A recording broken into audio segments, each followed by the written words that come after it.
Sabato 9 luglio, buongiorno, ben trovati telespettatrici, telespettatori di Antenna 3. Entriamo in diretta anche per oggi per aggiornarvi su tutti i fronti della cronaca, della politica e dell'attualità, soprattutto la cronaca, perché ci sono tantissimi fatti. Vi dico solo che è stata ritrovata da poco sulla Marmolada l'11ª vittima, ne dà conto l'ANSA, proprio battuta in questi minuti. L'11ª vittima della tragedia della Marmolada sarebbe stata recuperata. Quanto apprende l'ANSA, i resti dell'ultima persona ancora dispersa sono stati recuperati e sono in fase di identificazione. Dunque tutte le vittime per ora accertate della strage sono state recuperate, ma vi posso già dire che a 12:30, 12:40 saremo in grado di collegarci rigorosamente in diretta con la sede dei Vigili del Fuoco di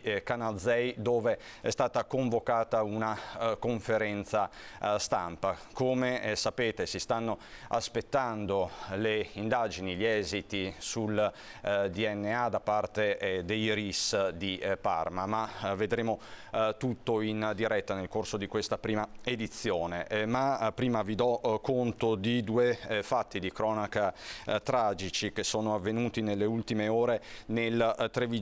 Il primo nella notte a Paese, dove un uomo di 33 anni residente a Morgano è annegato davanti agli amici durante una nuotata in un laghetto. Un tuffo nello specchio d'acqua davanti agli amici che lo vedono scomparire e non riemergere più. Il dramma la scorsa notte poco dopo l'una al laghetto di pesca sportiva Lago Azzurro di via Levante a Paese. Poco dopo, le ricerche dei sommotatori dei Vigili del Fuoco hanno consentito di recuperare a 5 metri di profondità il corpo del 33enne di Morgano, Mauro Libralesso, che ha perso la vita per una nuotata, colto probabilmente da un malore, dopo le prime bracciate nell'acqua fredda. Gli amici disperati, quando è scomparso alla loro vista, hanno capito subito che la situazione era allarmante. Hanno chiamato il SUEM, i carabinieri e i Vigili del Fuoco. I pompieri arrivati da Treviso con il nucleo sommozzatori di Venezia hanno subito iniziato le ricerche individuando e recuperando in profondità l'uomo. Il personale sanitario ha provato a rianimare il giovane, ma non è rimasto altro che dichiararne la morte. E c'è stato un altro dramma sulle strade trevigiane questa mattina, è costato la vita ad un uomo di 34 anni, è successo all'altezza di Levada, siamo in comune di Ponte di Piave. Altro grave incidente ieri sera invece nella zona del Montello. Lo schianto terribile contro un platano poco dopo le 7 di stamane a Levada di Ponte di Piave, l'ennesima tragedia sulle strade della Marca. Nel violento impatto è morto un uomo di 34 anni, un cittadino pakistano. L'uomo, per cause in corso di accertamento, ha perso il controllo della vettura finendo contro l'albero. Con lui altre 3 persone rimaste gravemente ferite e trasportate all'ospedale. Soltanto qualche ora prima, a Volpago del Montello, SUEM, Vigili del Fuoco e Carabinieri erano intervenuti per un altro drammatico incidente, un'altra fuoriuscita autonoma in via Castagnè. Messa in sicurezza la Fiat Punto d'estratto il conducente, i sanitari lo hanno portato in ospedale, dove si trova ricoverato in prognosi riservata.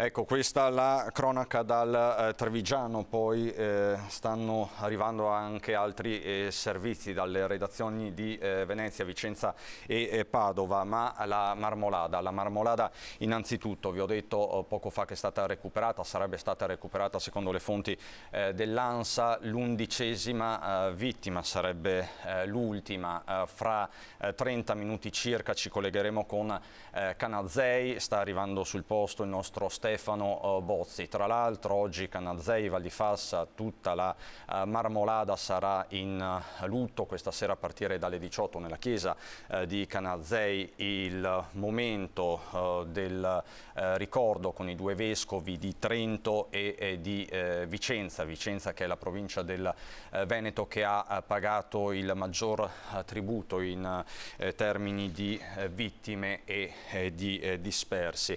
Sono stati giorni davvero angoscianti per la montagna trentina e bellunese. È con noi, è collegato, lo saluto e lo ringrazio, il presidente della provincia di Belluno, Roberto Padrinna. Buongiorno Presidente. Buongiorno a tutti. Ecco, dicevo, una settimana angosciante per chi abita la montagna, perché è una montagna che si scopre ancora una volta molto fragile. Beh sì, lo abbiamo detto in questi giorni, io devo dire che dopo la tempesta Vaia è cambiato un po' tutto, è cambiato la morfologia del territorio, si è reso più fragile ovviamente per l'assenza degli alberi che in grosse situazioni riuscivano a contenere il terreno, ed ora ci troviamo di fronte a situazioni che purtroppo, unite ai cambiamenti climatici, portano a queste tragedie che purtroppo registriamo con grande dolore e un po' impotenti nel vedere, nel verificarsi, perché sinceramente mi sono chiesto in questi giorni cosa si può fare. E io penso che la cosa che possiamo fare è garantire un maggior numero di informazioni possibili a chi viene in montagna, in modo da poi dare tutte quelle che sono le coordinate per cercare di arrivare nei luoghi di montagna in maniera il più sicuro possibile. Chiaro che poi la responsabilità spetta alle persone, perché poi sono loro che devono decidere cosa vogliono fare, però se noi abbiamo la capacità, attraverso esperti, un sistema informativo adeguato, almeno qualcosa possiamo fare per prevenire. E il tema di questi giorni, tra l'altro, Presidente, è proprio questo, la prevedibilità o meno di quanto successo domenica scorsa alle 13:45 in Marmolada. A tal proposito le faccio sentire a tutti i nostri telespettatori le parole pronunciate ieri sera da uno dei tecnici della provincia autonoma di Trento. Come sapete, da parte di alcuni parenti delle vittime c'è la richiesta pressante di sapere se con un monitoraggio antecedente alla tragedia, un monitoraggio del ghiacciaio, si potesse evitare questa strage. Questa la risposta del tecnico della provincia autonoma di Trento, Mauro Gaddo. Sentiamolo. È la lanciata, dico, alla regia della conferenza stampa di Canazei di ieri sera. La numero 5, Alessandro. Il tipo di monitoraggio che stiamo facendo adesso è per capire se il fronte glaciale che è rimasto in piedi si muove o meno, e non si sta muovendo peraltro. E questi monitoraggi non vengono fatti di norma sui ghiacciai se non in casi specifici, tipo in Val d'Aosta ce n'è uno, perché c'è un seracco pericolante e magari il seracco rimane lì anche per qualche anno di fila pericolante, quindi avrebbe senso anche installare della strumentazione per monitorare, come nelle frane che durano anni, con movimenti molto lenti, si mettono le strumentazioni e si guardano le deformazioni. Nel caso di un ghiacciaio intero, a parte che ci vorrebbero centinaia di strumenti, ma non avrebbe senso, perché cosa punti? Cioè, non c'è un elemento, c'è una massa bianca, ci sono dei seracchi, ci sono delle cose particolari, ma non un elemento instabile in sé. E quindi lo strumento funziona in modo che manda un'onda elettromagnetica, rimbalza sulla cosa che vogliamo misurare, ritorna indietro e io mi faccio la fotografia e vedo gli spostamenti. Ma se la massa è tutta uniforme, non ha particolari discontinuità, lo strumento non mi aiuta per niente, no? Oltretutto, appunto, il ghiacciaio è sempre in movimento. Il ghiacciaio si muove per sua natura, viene alimentato da monte, quindi continua il suo movimento, poi naturalmente con il riscaldamento in questi anni si ritira, la fronte del ghiacciaio si ritira, però il movimento è incessante. E quindi anche lo strumento ti direbbe si sta muovendo, ma questo non vuol dire assolutamente niente, non è che vuol dire crolla, ecco. È molto differente per esempio dalle valanghe il meccanismo, quindi che io sappia non si possono monitorare in questa maniera tutta l'area del ghiacciaio. Ci sono altre maniere, altri strumenti tipo i satelliti eccetera, però a scala un po' più vasta, che permettono di avere delle fotografie dello stato del ghiacciaio, ma questo lo usiamo per bilanci di massa, per capire quanto regredisce, si misurano le fronti, ma non per il caso specifico, a meno che, ripeto, si trovi che c'è un punto pericoloso e che ha senso monitorare. Qui non c'era mai stato. In questi ultimi giorni siamo contattati da tutti i centri di ricerca italiani che si occupano di ghiacciai, perché chiaramente, essendo eventi che non sta a me dire se sono prevedibili o imprevedibili, ma eventi rari di sicuro, quando c'è un evento del genere chiaramente il mondo accademico vuole sapere, vuole capire, vuole studiare, e penso sia positivo per tutti questo. Sono parole molto significative queste, Presidente Padrin. Non era un evento prevedibile, dice il tecnico della provincia autonoma di Trento. Penso che noi dobbiamo veramente affidarci agli esperti in materia. Abbiamo sicuramente le competenze per commentare, per giudicare. Secondo me dobbiamo affidarci a queste persone e a queste persone che devono darci, appunto, come dicevo prima, delle informazioni che noi dobbiamo trasferire a chi vuole venire in montagna. Ho sentito parlare di chiusura della montagna, eccetera, eccetera. Io penso che tutte queste siano estremizzazioni. È chiaro che questo è stato un fatto, io penso, unico, però è chiaro che quando provoca la morte di tante persone deve portare a fare delle riflessioni, ma soprattutto a cercare di capire come comportarci in futuro. Dopodiché, ripeto, non riusciamo noi agli appassionati della montagna a dirgli non andate in montagna. Guardate, vi faccio un semplicissimo esempio. Quando io chiudo una strada di montagna con delle transenne, chi vuole passare passa, ne sposta e se ne va. È chiaro che a quel punto là se ne assume tutte le responsabilità del caso, quindi è chiaro che è un tema molto molto complesso. Senta, Presidente, lei diceva non si chiude la montagna. Ieri il governatore Zaia con il Presidente della Provincia Autonoma di Trento è tornato invece sulla necessità di chiudere perlomeno l'area della tragedia. Parliamo ovviamente del lembo, diciamo così, di terra sulla Marmolada. Lei è d'accordo? Penso proprio di sì. È chiaro che in una condizione, dopo quello che è accaduto, bisogna almeno quella zona preservarla e capire un attimino se in futuro può creare ulteriori problemi, perché quello che diceva prima nella conferenza stampa quel tecnico, penso che sia proprio, se vogliamo andare a monitorare una determinata parte, forse quella è una delle parti che vanno cercate di monitorare e di studiare, soprattutto in quelli che possono essere effetti eventuali futuri. Ieri c'è stata un'altra tragedia sfiorata sulle Dolomiti a Gordine, perché è crollato un pilastro di roccia dalla cima della Moiazza. Questa è la testimonianza di un rifugista.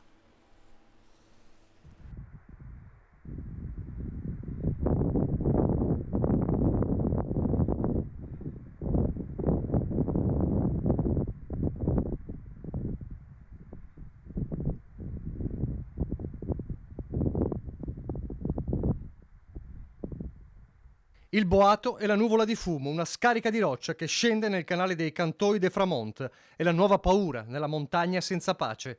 Questa volta sono le Dolomiti a Gordine a far temere il peggio, poco dopo le 11:30. Siamo sulla Moiazza, precisamente la cima di Moiazza Sud, quando un pilastro della parete si stacca a circa 2400 metri di quota, vicino alla via alpinistica Spigolo di destra, con la terribile incognita che la massa rocciosa possa aver travolto qualcuno. La scena sotto gli occhi di un escursionista tedesco che gira questo video e poi corre al vicino rifugio Carestiato per dare l'allarme. Qui il gestore, nonché responsabile del soccorso alpino della zona, Diego Favero, è già in allerta. Mi è arrivata una telefonata qua in rifugio da parte dei vigili del fuoco di Belluno, che dicevano che erano stati allertati da una persona che da Agordo aveva visto un fumo bianco che nella zona, diciamo, nostra del rifugio. Al che praticamente poco dopo è proprio arrivato un escursionista da qua, verso il rifugio, che mi ha avvisato praticamente di una frana che aveva visto poco distante dal rifugio. Il timore nasce dalla presenza della ferrata Costantini. Siccome stamattina era partita gente per fare la ferrata Costantini e oltre che partire da questa parte qua, so che tanti partono anche dalla parte opposta dove c'è il rientro e dove era stato più o meno capito che c'era stata una frana. Abbiamo deciso di intervenire come soccorso alpino per controllare, insomma, che non ci fosse niente di grave, insomma, che non ci fosse qualche travolto, ecco. Subito si alza in volo l'elicottero dell'Air Service Center, convenzionato con il soccorso alpino Dolomiti Bellunesi, che effettua una lunga ricognizione per escludere l'eventuale coinvolgimento di persone. Abbiamo trovato il punto del distacco, non ha interessato la ferrata Costantini, ha interessato una parte, diciamo, di roccia della Moiaffa Sud, però è andata a finire in un canalone che si è distrutta là, insomma, ecco. Si tira un sospiro di sollievo, questa volta è andata bene. Purtroppo in Dolomiti succedono questi casi, insomma, succedono, certo. E non è che sì, perché succedono queste cose dobbiamo chiudere gli accessi alle montagne. Ripeto, se abbiamo i ghiaioni alla base delle pareti vuol dire che sono tanti anni che scendono i sassi, insomma, ecco. Giorni difficili per tutta la montagna, la Marmolada ha segnato inevitabilmente un confine, ma chi la vive e la respira ogni giorno è consapevole di un fatto incontestabile. Questi giorni qua dobbiamo stare zitti e riflettere e portare rispetto per le persone che sono venute a mancare. La montagna si è sempre comportata così, non certamente adesso, insomma, ecco. E dice una cosa importante Diego Favero, presidente Padrin, forse bisogna fermarsi e riflettere. In questi giorni abbiamo sentito tante parole anche da parte di chi la montagna non la conosce, non la vive, si è avventurato in facili interpretazioni. Ma il messaggio che dobbiamo dare è che soprattutto se si affrontano dei percorsi complicati, difficili, bisogna essere preparati, bisogna essere adeguatamente attrezzati. Penso che questo sia il messaggio che dobbiamo cercare di dare in contesti come questo. Dopo purtroppo avvengono questi fatti imprevedibili, perché è chiaro che se ieri lì sotto ci fosse stata una persona, quella persona l'avremmo pianta come purtroppo tutte quelle persone che sono morte sulla Marmolada. Purtroppo la montagna può creare dei rischi. Io ricordo una frase di Reinhold Messner quando venne a Belluno alcuni anni fa e disse: ma noi possiamo essere tutti esperti di montagna, ma la montagna non lo sa. E penso che questa frase possa racchiudere tutto il senso di anche queste giornate.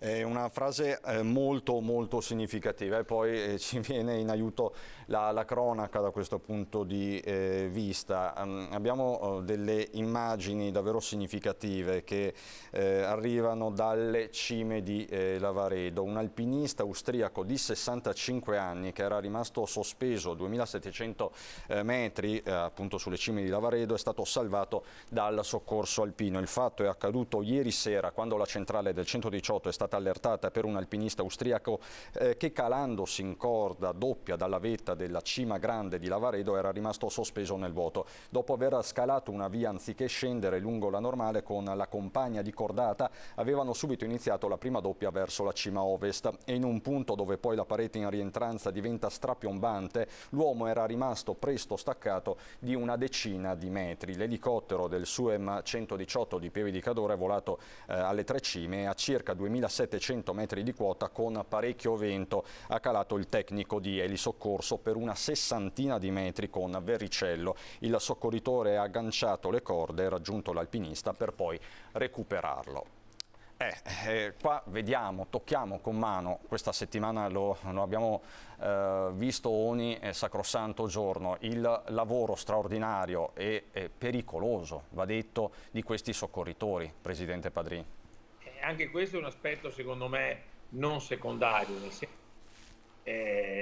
bisogna, l'ho detto prima, lo ridico fortemente, preparati e attrezzati per affrontare qualsiasi tipo di attività in montagna, perché è chiaro che questo poi comporta anche un dispiego di forze umane che noi abbiamo la fortuna di avere, perché la preparazione di chi fa parte del Corpo Nazionale del Soccorso Alpino è sicuramente straordinaria e senza queste persone piangeremo molte più vittime, ne sono sicuramente convinto di questo. Quindi dobbiamo cercare veramente tutti insieme di metterci una mano sulla coscienza e soprattutto invitare a tutti gli appassionati di montagna veramente di osservare quelle indicazioni che gli esperti, ma è anche un po' di buon senso hanno. Poi, ripeto, la responsabilità ricade sulle persone che vogliono affrontare la montagna anche affrontando il pericolo. Però del resto c'è chi rimane sospeso, sapete adesso come si chiama, quella pericolosissima attività di essere sospesi su un filo con il vuoto sotto, cioè quella è, nessuno penso ordini di fare questo, è un po' il piacere del rischio che purtroppo spesso e volentieri porta anche alla morte. Va detto, grazie Presidente Padrin, ci sentiamo presto, buon lavoro. Grazie a voi. Arrivederci.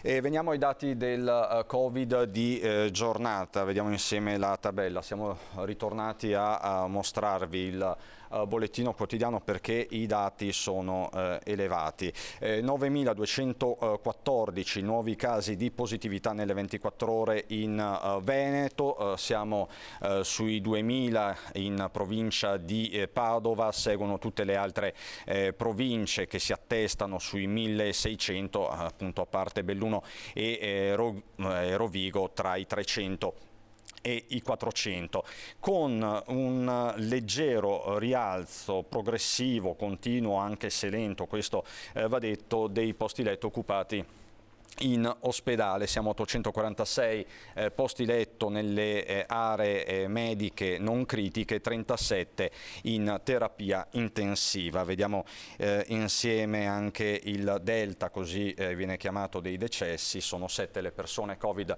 positive decedute nelle ultime 24 ore.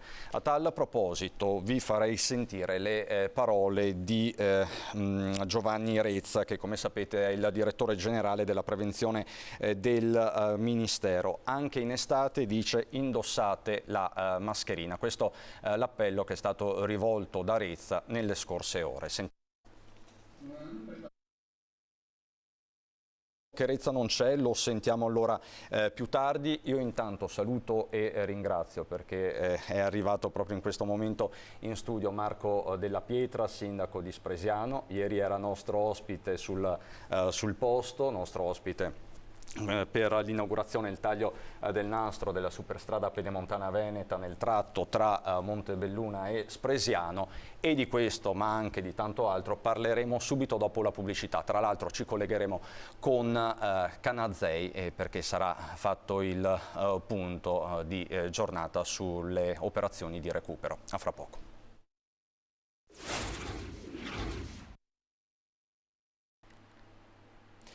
Di nuovo in diretta, qui con me c'è il sindaco di Spresiano Marco Della Pietra, fra poco si collegherà anche il primo cittadino di San Zenone degli Ezzelini, Fabio Marin, parleremo di pedemontana, ma io tornerei, se la regia è d'accordo, sulla cronaca, perché come vi dicevo in apertura ci sono tanti fatti di cui darvi conto, come questo incendio che si è verificato in un'azienda di conserve nel Padovano questa mattina. L'allarme è dato da un passante, il fumo visibile a decine di chilometri, le fiamme e il rogo.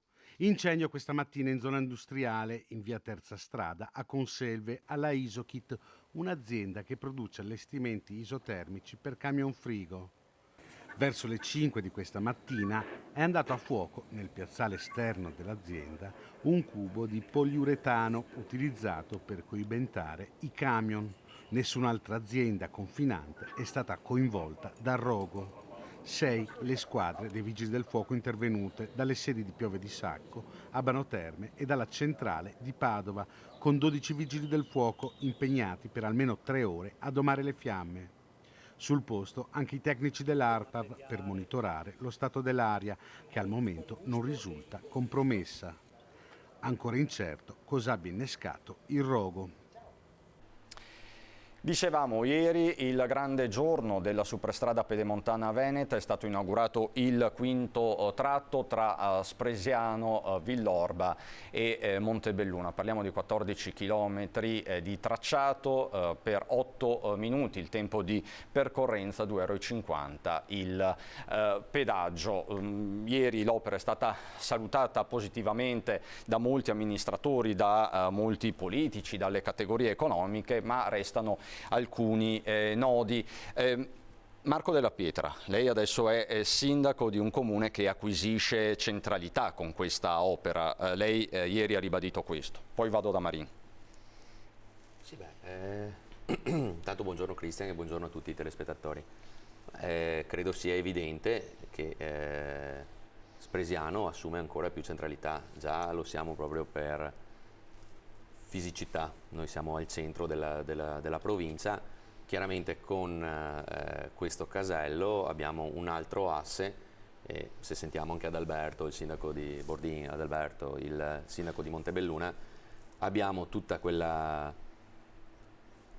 dorsale che passa da Montebelluna e poi Castelfranco e poi arriviamo nel Vicentino, che trova un collegamento che prima non c'era, per cui di fatto Spresiano è ancora più centrale di prima, non solo tra l'altro per quanto riguarda la nostra provincia e la nostra regione, ma anche a livello italiano. Se pensiamo che ci sarà il collegamento con l'A4, capite bene che... Quindi per lei, insomma, lei vede il bicchiere pieno, insomma, perché poi ci sono state delle polemiche su pedaggi e quant'altro. Io l'ho sempre detto,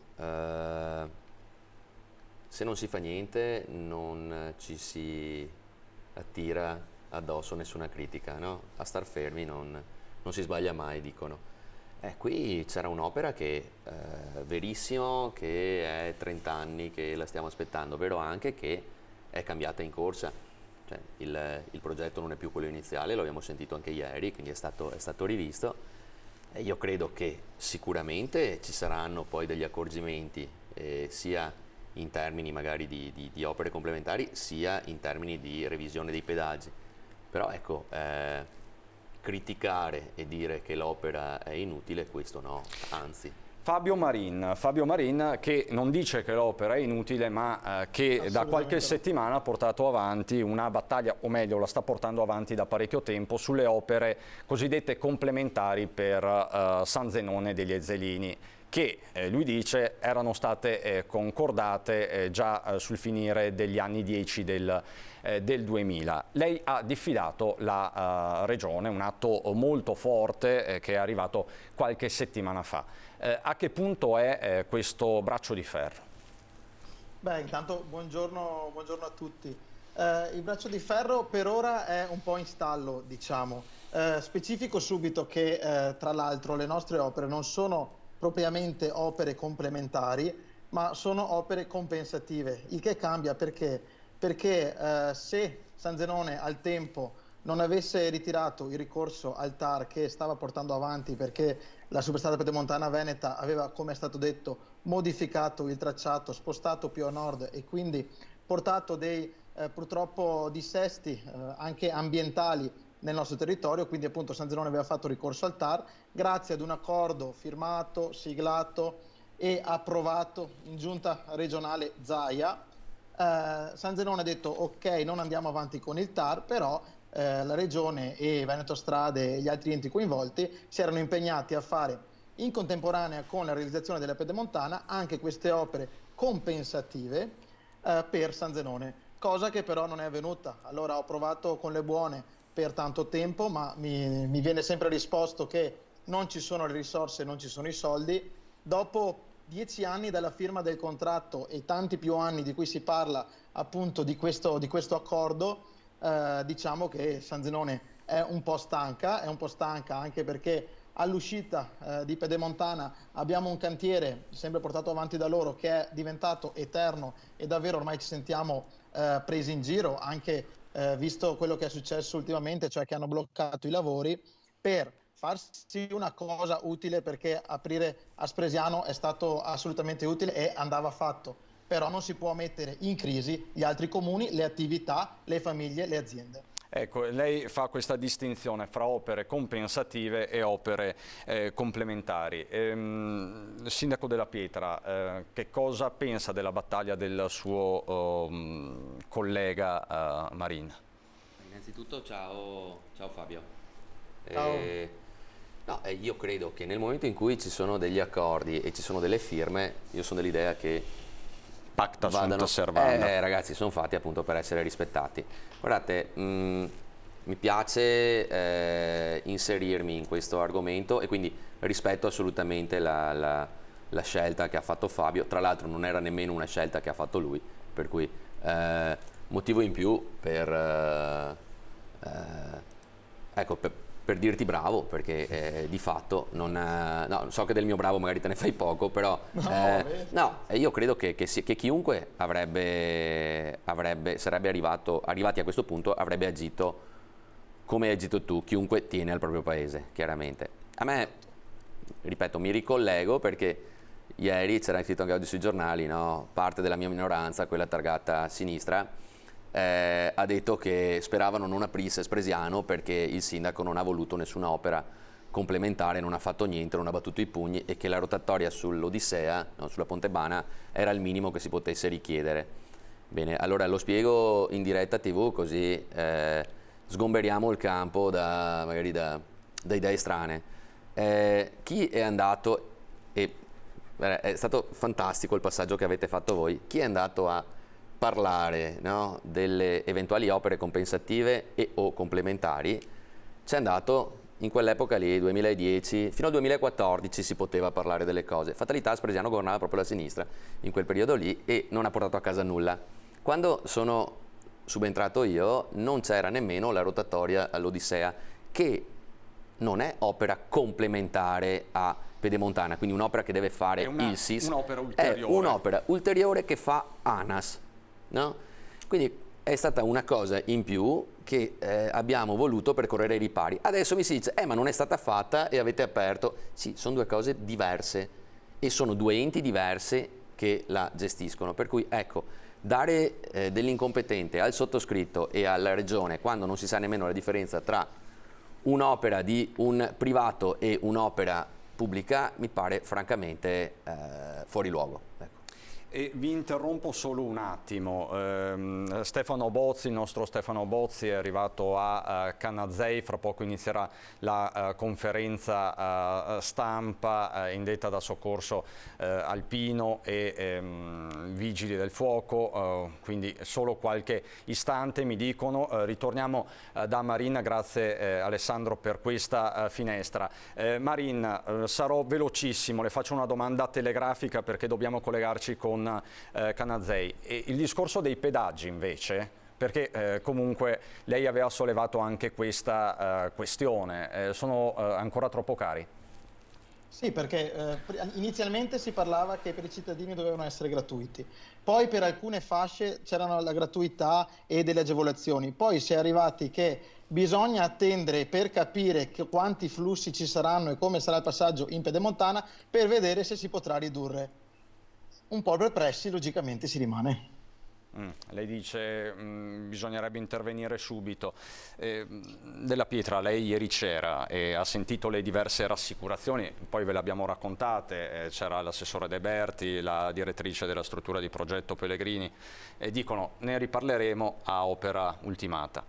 Ma noi sindaci sicuramente porteremo le istanze dei cittadini dei territori anche riguardo i pedaggi di Pedemontana.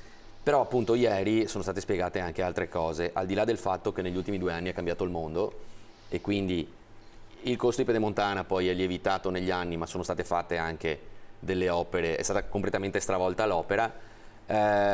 Io credo che si debba sempre respirare e fare bene ogni calcolo e ogni valutazione. Di certo l'apertura c'è, perché mi pare che tutti ieri l'abbiano detto, vediamo un attimo. Io non mi spaventerei così tanto, ecco, perché comunque i flussi di traffico presumo ci saranno.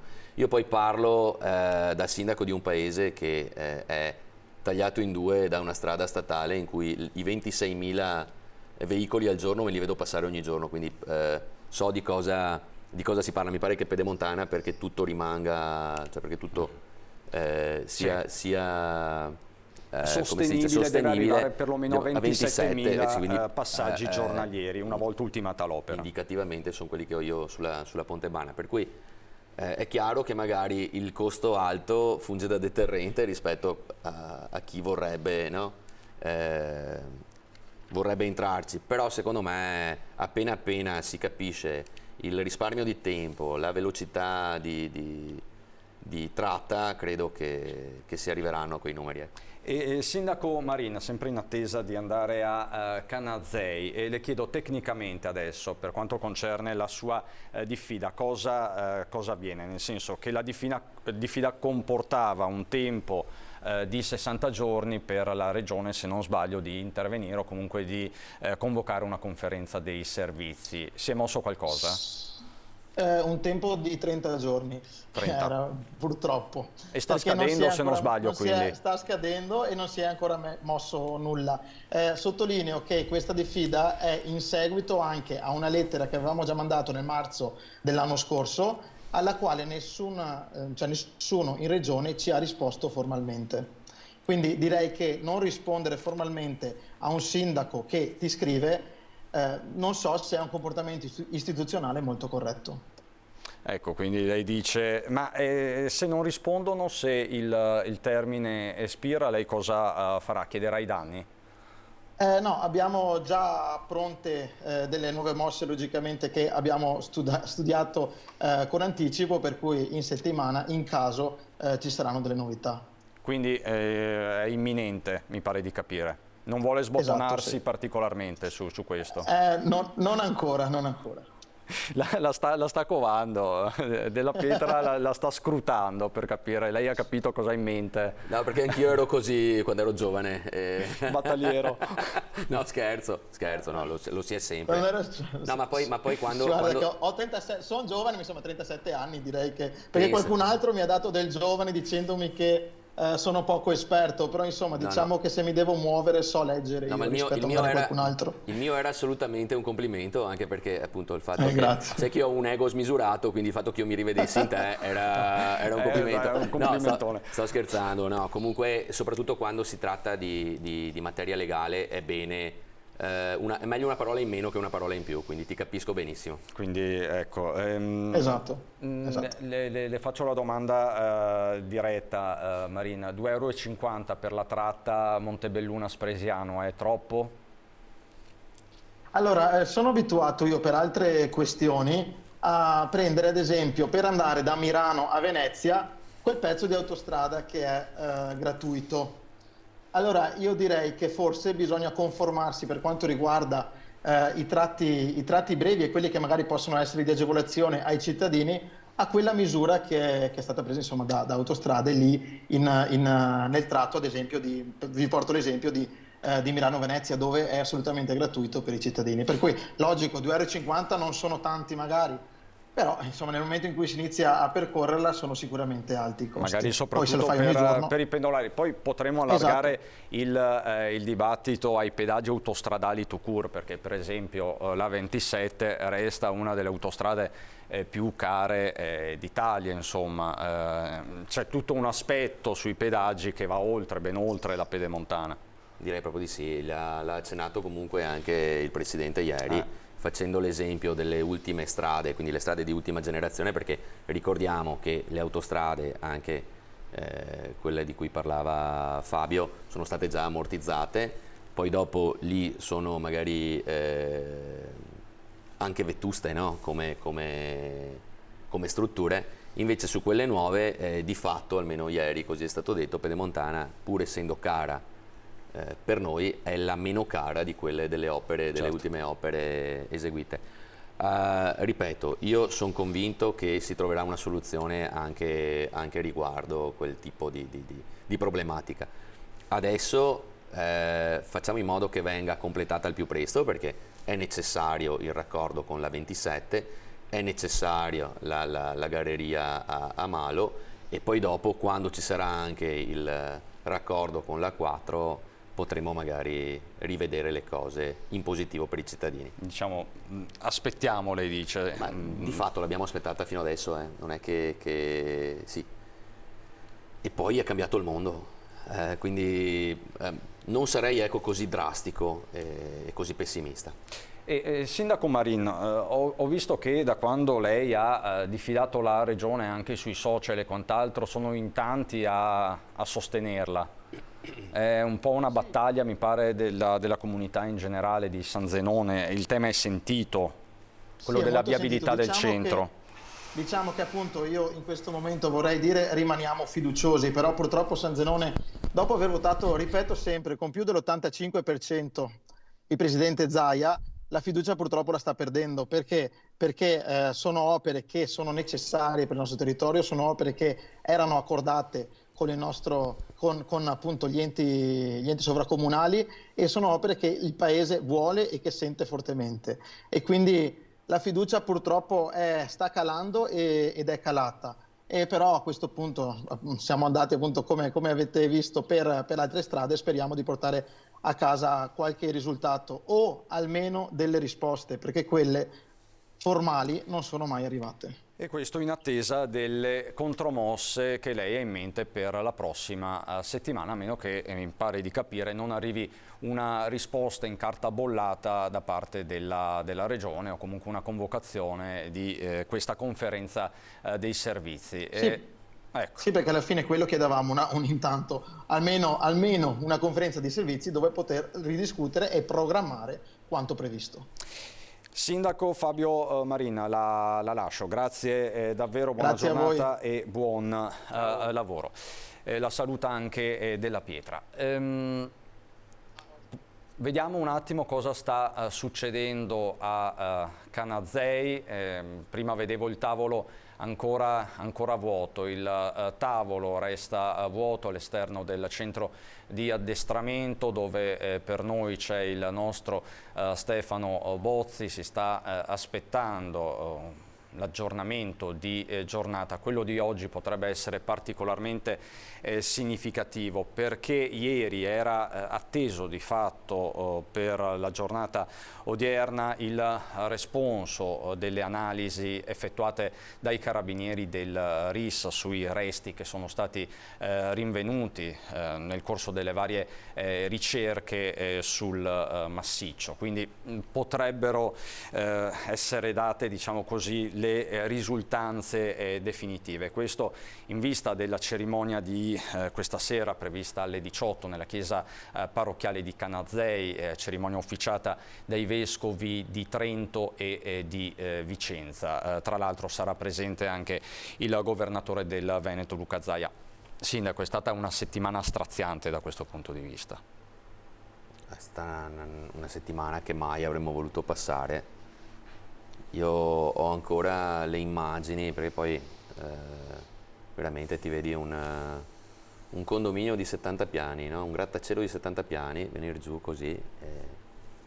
Francamente sì, sono ancora sconvolto. E poi sì, quando queste cose qua capitano, è brutto da dire, però quando ti capitano così vicino le senti molto di più, no? A volte le dai, poi quando accadono sporadicamente, magari che c'è qualche morto in montagna, attenzione, non sto assolutamente minimizzando, no. Però sì, hai quel colpo e poi dopo ritorni alla vita normale. Questa è una ferita che sarà dura da rimarginare, molto dura. La stessa Presidente del Senato Casellati parlava giovedì di una ferita per l'Italia intera, perché comunque va detto è una ferita che va a incidere su uno dei simboli della montagna italiana. La Marmolada è la regina sostanzialmente, quindi c'è anche questo aspetto emotivo ulteriore. Sicuramente, è ancora più suggestiva la cosa, e poi comunque si apre uno scenario di diffidenza nei confronti della montagna che non so a cosa potrà portare, perché poi vabbè, al netto delle strumentalizzazioni, delle critiche, Però di fatto un cittadino come me, che magari non è così avvezzo, ecco, a fare un certo tipo di attività o all'andare in certi luoghi, rimane un po' così destabilizzato, e magari c'è un po' di paura in più, ecco, magari a recarsi. Quindi certo, c'è anche quella parte aspetto lì che spiace, anche perché quando, cioè, anche lì non voglio ritornare, però quando esci da 2 anni del genere, in cui la montagna è stata messa a dura prova dal punto di vista turistico, perché, cioè, diciamocelo, malgrado le aperture, le semiaperture, non c'è mai stata una stagione da 2 anni a questa parte degna, ecco, di questo nome, adesso c'è anche questo aspetto che assolutamente non aiuta la montagna, che appunto è un contesto economico vivo e che quindi ha i suoi operatori, le sue famiglie, le sue comunità. Qual è il discorso? Oggi, con il ritrovamento di questo 11° corpo, il bilancio dovrebbe essere definitivo. Dovrebbe essere definitivo. Il condizionale è sempre d'obbligo, lo ha detto ieri anche il governatore Zaia, è intervenuto a Spresiano, lo abbiamo sentito in merito, perché magari ci potrebbero essere delle persone non ancora denunciate, la cui scomparsa quindi non è stata denunciata. È chiaramente un caso rarissimo, però insomma il condizionale in questi casi, lo abbiamo capito, è sempre d'obbligo. Allo stato attuale i dispersi veneti sono Davide Miotti ed Erika Campagnaro, i 2 coniugi originari di Cittadella, ma che abitavano e avevano un'attività a Belvedere di Tezze sul Brenta.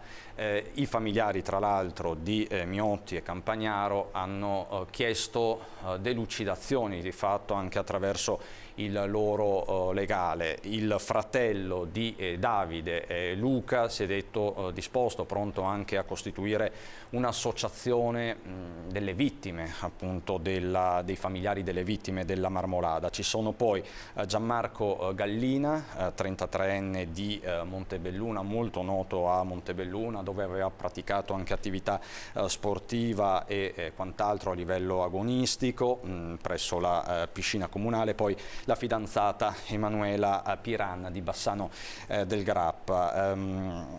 Convivevano da un po' di tempo nella zona di Villa d'Asolo. E poi c'è il 22enne Nicolò Zavatta di Barbarano Mossano nel Vicentino. Questi, diciamo così, i 5 dispersi ufficiali veneti. Ci sono poi le 3 vittime accertate fin dal primo momento: Filippo Bari, Paolo Dani e Tommaso Carollo, poi la vittima trentina Liliana Bertoldi e i 2 escursionisti ciechi, la cui identità è stata resa nota soltanto nella giornata di ieri, dopo il riconoscimento da parte dei familiari che sono arrivati appunto dalla Repubblica Ceca. Quindi questo di fatto, questa è la fotografia. Parliamo di 11 persone, ma appunto tutti gli aggiornamenti dovrebbero arrivarci fra qualche minuto da Canazei. È una contabilità tristissima, sindaco della Pietra. Il tributo del Veneto è enorme. Io solitamente tendo ad essere piuttosto loquace, ma a riguardo ho davvero poco da dire. Quando si rivedono le immagini che abbiamo appena visto, credo che sì, le parole facciano fatica a venire. Io spero davvero che ecco, allora sì. Tra l'altro adesso ci siamo, vedo che c'è il presidente della provincia autonoma Fugatti, ci colleghiamo con Canazei. Siamo con il presidente della provincia autonoma di Trento, Maurizio Fugatti, con il comandante del reparto investigativo speciale di Parma, Gianpietro Lago, e con il sindaco Giovanni Bernard, che per la giornata di oggi ha proclamato il lutto cittadino che è stato accolto tra l'altro da tutti i comuni della Val di Fassa. Allora, Presidente Fugatti, ci fa il punto su questa 7ª giornata di ricerche? Sì, grazie. Buongiorno. Nella mattinata di oggi le ricerche sono continuate con le modalità della presenza sul luogo, come è avvenuto nei giorni scorsi, finché le condizioni di sicurezza hanno permesso questo. È stato trovato materiale tecnico e materiale organico. Ora, in questo momento, le ricerche continuano con i droni, come avvenuto nei giorni scorsi. Questo accadrà anche domani. Domani ci sarà una suddivisione in 3 squadre, in 3 zone diverse della montagna, mentre finora veniva fatto con una squadra che lavorava, diciamo, congiuntamente. Da domani saranno 3 squadre su 3 zone diverse, sempre finché le condizioni di sicurezza lo permettono, e poi si ritornerà alla ricerca con i droni. Oggi è qui, come avevamo annunciato ieri, il comandante dei RIS, il colonnello Lago. Lasciamo a lui la parola. Da parte nostra ringraziamo per la grande collaborazione che è in corso tra tutte le istituzioni della Provincia Autonoma di Trento e le istituzioni dello Stato. Grazie, buongiorno. Allora, a me insomma il compito di riassumere brevemente l'epilogo delle attività tecniche che avevamo iniziato 2 giorni fa con i rilievi qui sul luogo, sui resti che erano stati posti a disposizione per l'identificazione. Quindi vi posso confermare che abbiamo identificato tutte le vittime, tutti i cadaveri, e ovviamente assegnato le porzioni cadaveriche che purtroppo sono rimaste a disposizione, e abbiamo dovuto appunto assegnarle a ciascuno. Quindi anche il soggetto che mancava, diciamo, all'appello rispetto alle famiglie richiedenti è stato identificato. Quindi da un punto di vista di identificazione delle vittime possiamo dire di avere chiuso il cerchio in tempi molto rapidi e fermare il numero a 11 come in qualche maniera si ipotizzava. Quindi ad oggi non ci sono elementi per poter pensare a ulteriori soggetti interessati all'evento incidentale.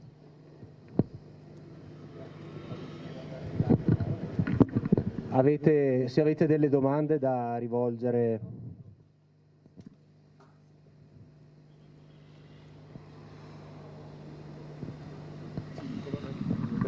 Colonnello, solo una precisazione, se è possibile. Fino a ieri si parlava ancora di una vittima reclamata, spiegavano, dai parenti. Quindi possiamo dire che le ricerche naturalmente continuano, ma di questa vittima non abbiamo più dubbi, insomma. Sì, è così, in sostanza, fino a che per questa ultima persona non vi fossero stati degli elementi di riscontro, non era formalmente possibile dichiararne il decesso e dichiararne l'interessamento all'evento.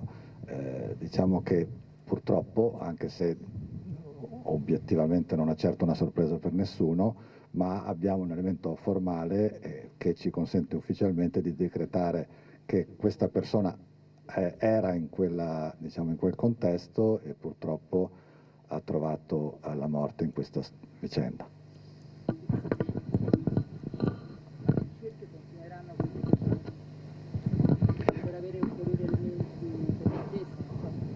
Questo ovviamente verrà deciso insieme alle autorità competenti. Da parte nostra, nella giornata di domani è qui il Presidente del Soccorso Alpino Nazionale dell'Antonio. Continueranno le ricerche nelle modalità che abbiamo detto. Poi ovviamente le autorità competenti dovranno anche comunicare come procedere.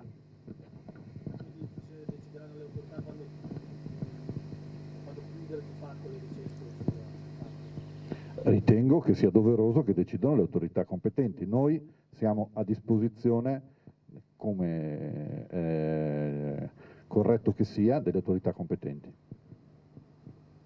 Ci sono altre domande?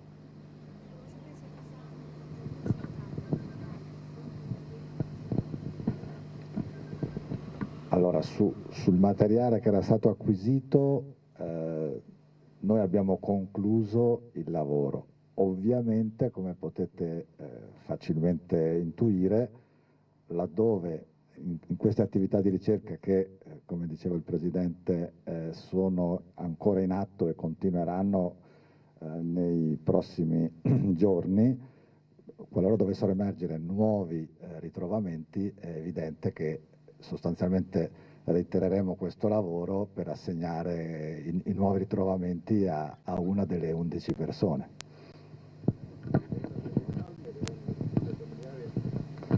Allora, questo è un tema che determinerà ovviamente sì, il punto è quando, questa è una determinazione del signor Procuratore della Repubblica e quindi però insomma è ragionevole ipotizzare, e anche il buon senso lo suggerisce, che sarà la fine delle ricerche e la fine del lavoro che abbiamo appena riassunto il momento in cui sarà opportuno insomma effettuare. Però insomma questa, ripeto, è una determinazione della Procura della Repubblica.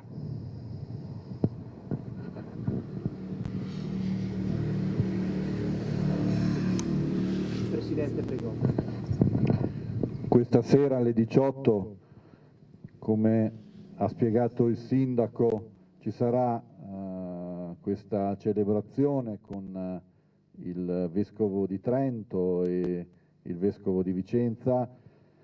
Sarà il momento per dare il cordoglio, e questo è anche il cordoglio che come Provincia di Trento vogliamo dare a tutte le famiglie, e sarà il momento di dare il cordoglio a tutte le persone che da oggi possiamo dire di avere identificato. Sarà un momento di preghiera e di forte commozione. Io voglio ringraziare tutti coloro che ancora stanno lavorando in questo momento, le istituzioni dello Stato, le istituzioni della Provincia Autonoma di Trento, i volontari che hanno fin qui lavorato e che lavoreranno ancora nei prossimi giorni. Grazie a tutti e buon lavoro allora.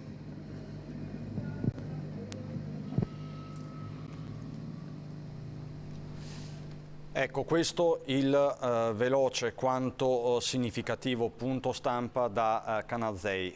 Tutte le vittime sono state identificate, ma le ricerche proseguono. Perché ci sono ancora dei resti, quindi in linea teorica, dicevamo anche prima, è un caso estremo, ma in linea teorica potrebbe esserci anche qualcun altro, però diciamo che il quadro, lo avete sentito dalle parole del colonnello Lago, colonnello comandante dei RIS di Parma, il quadro sembra definito.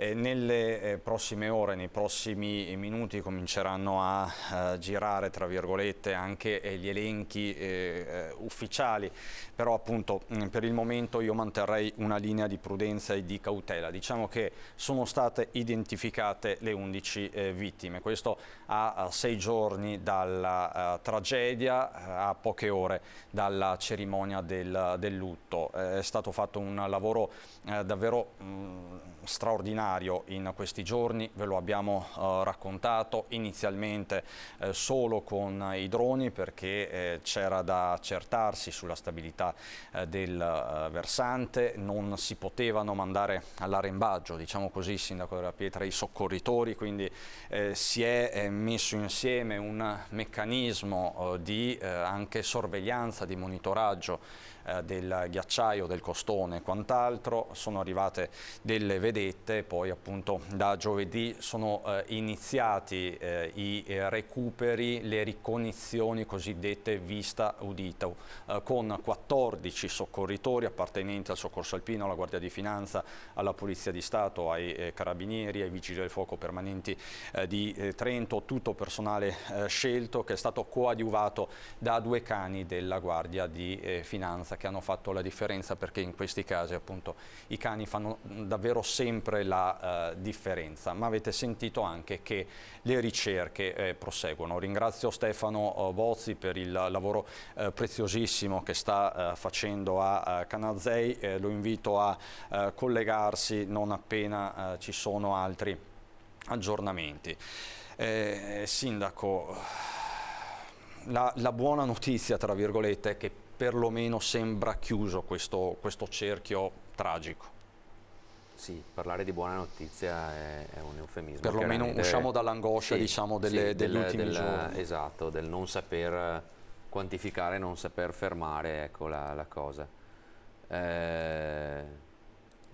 Devo dire che gli uomini scelti dei quali hai parlato tu hanno davvero fatto un lavoro incredibile, e credo che sì, fare questo tipo di intervento in queste condizioni, anche perché poi sappiamo che la montagna non è mai ferma, no? E arrivarci dopo che è accaduta una cosa del genere, cioè devi essere davvero anche strutturato e coraggioso. Avete visto che poi, tra l'altro, sì, mi pare che ieri è successo un altro fatto, no? Che si è staccato, adesso non mi ricordo. L'abbiamo raccontato all'inizio, il crollo di una parete in Moiazza, sempre sulle Dolomiti a Gordina. Sì. E fortunatamente però non è accaduto, non ci sono state vittime. Speriamo, ecco, che il numero si fermi qui, però ecco, sappiamo che comunque la montagna, ahimè, sovente miete vittime, anche magari non in circostanze così, diciamo, così eclatanti, drammatiche. Sì, ma anche rare, diciamo, certo, non all'ordine del giorno, però insomma c'è molta gente che magari facendo delle ferrate o facendo delle scalate ci rimette la vita, e quindi ecco, bisogna sempre essere molto prudenti. Allora, anche l'ANSA adesso certifica di fatto quello che avete sentito da noi in diretta. Le vittime accertate sono 11, non ci sono elementi per dire che ci siano altri morti, però appunto la cautela è d'obbligo. Allora facciamo così, andiamo in pubblicità, poi ci colleghiamo con Padova e parleremo anche di sicurezza stradale, sempre ovviamente con una finestra aperta sulla Marmolada fra poco.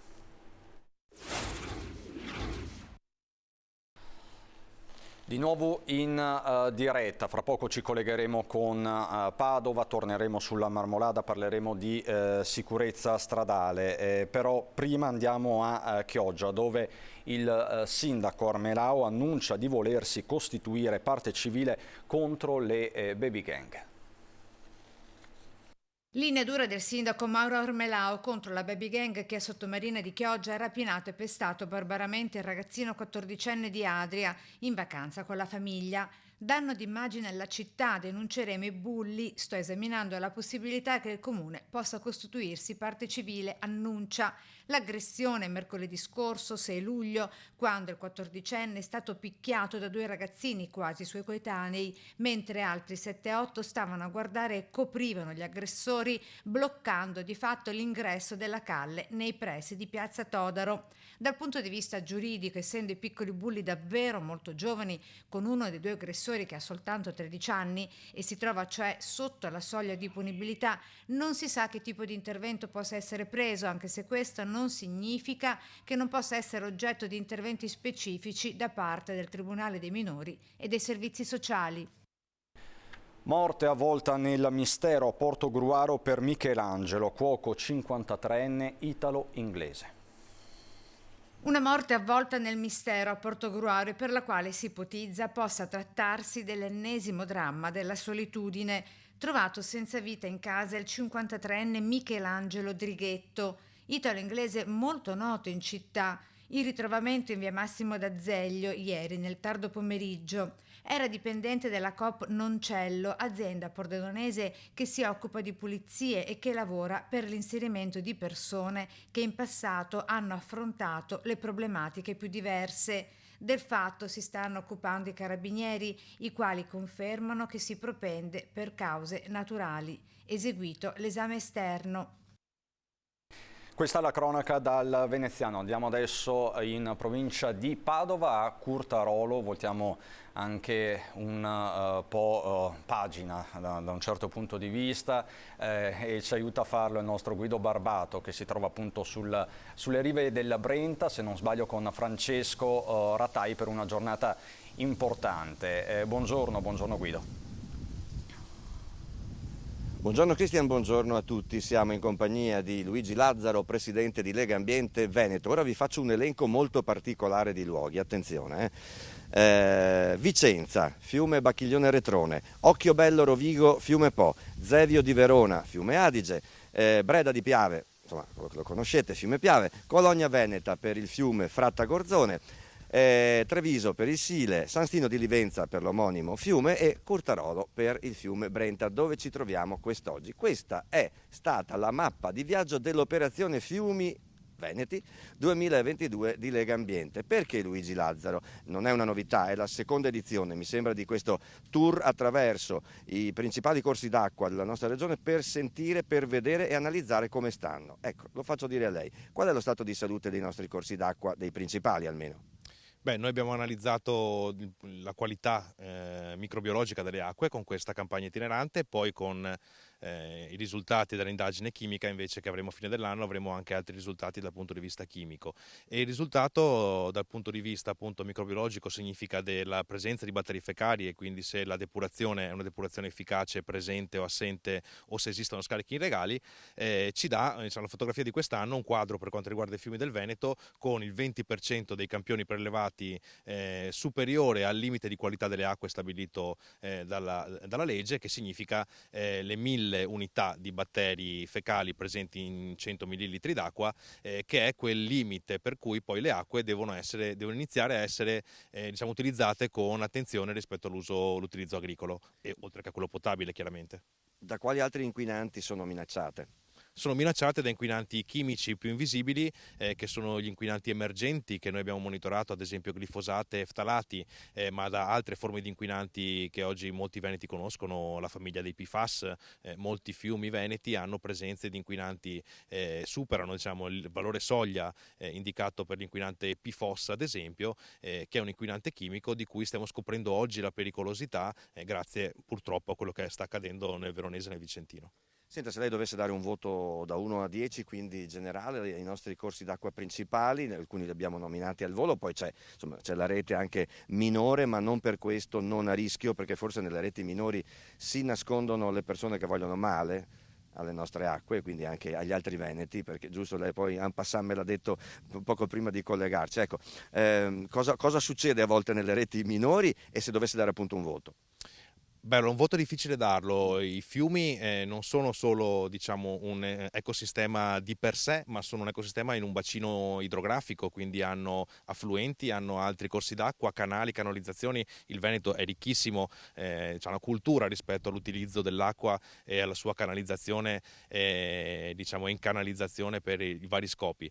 Questo significa che i fiumi sono esposti non solo a un inquinamento diretto di chi scarica direttamente in quel corso d'acqua, ma anche a una mala gestione di tanti comparti, da quello agricolo a quello industriale, a quello urbano, perché purtroppo anche la depurazione urbana è un elemento centrale che dobbiamo guardare con molta più attenzione. Quindi noi non diamo un voto, ma diciamo oggi, quest'anno, la fotografia sono di fiumi con meno acqua, questo è importante dirlo, molta meno acqua, che però non hanno un inquinamento biologico importante. Questo ci fa in qualche modo tirare un sospiro di sollievo, perché con poca acqua, che fosse fosse anche inquinata sarebbe stato veramente un dramma dal punto di vista dell'economia, perché parliamo di impossibilità poi di irrigare i campi o di prelevare quest'acqua e di utilizzarla.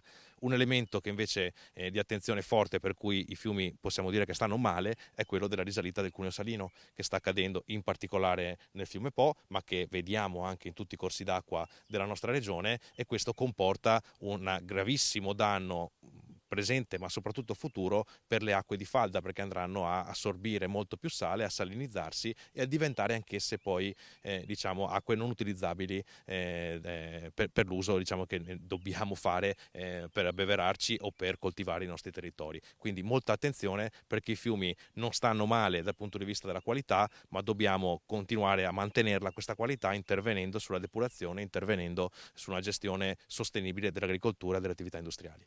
Senta, e lo dico anche ai nostri telespettatori, Legambiente, ma non solo Legambiente, sono un po' la spina nel fianco degli amministratori locali, il pungolo e anche la coscienza critica di un po' tutti noi nei nostri comportamenti verso i beni naturali che abbiamo. Non possiamo con lei non affrontare l'argomento ghiacciaio della Marmolada.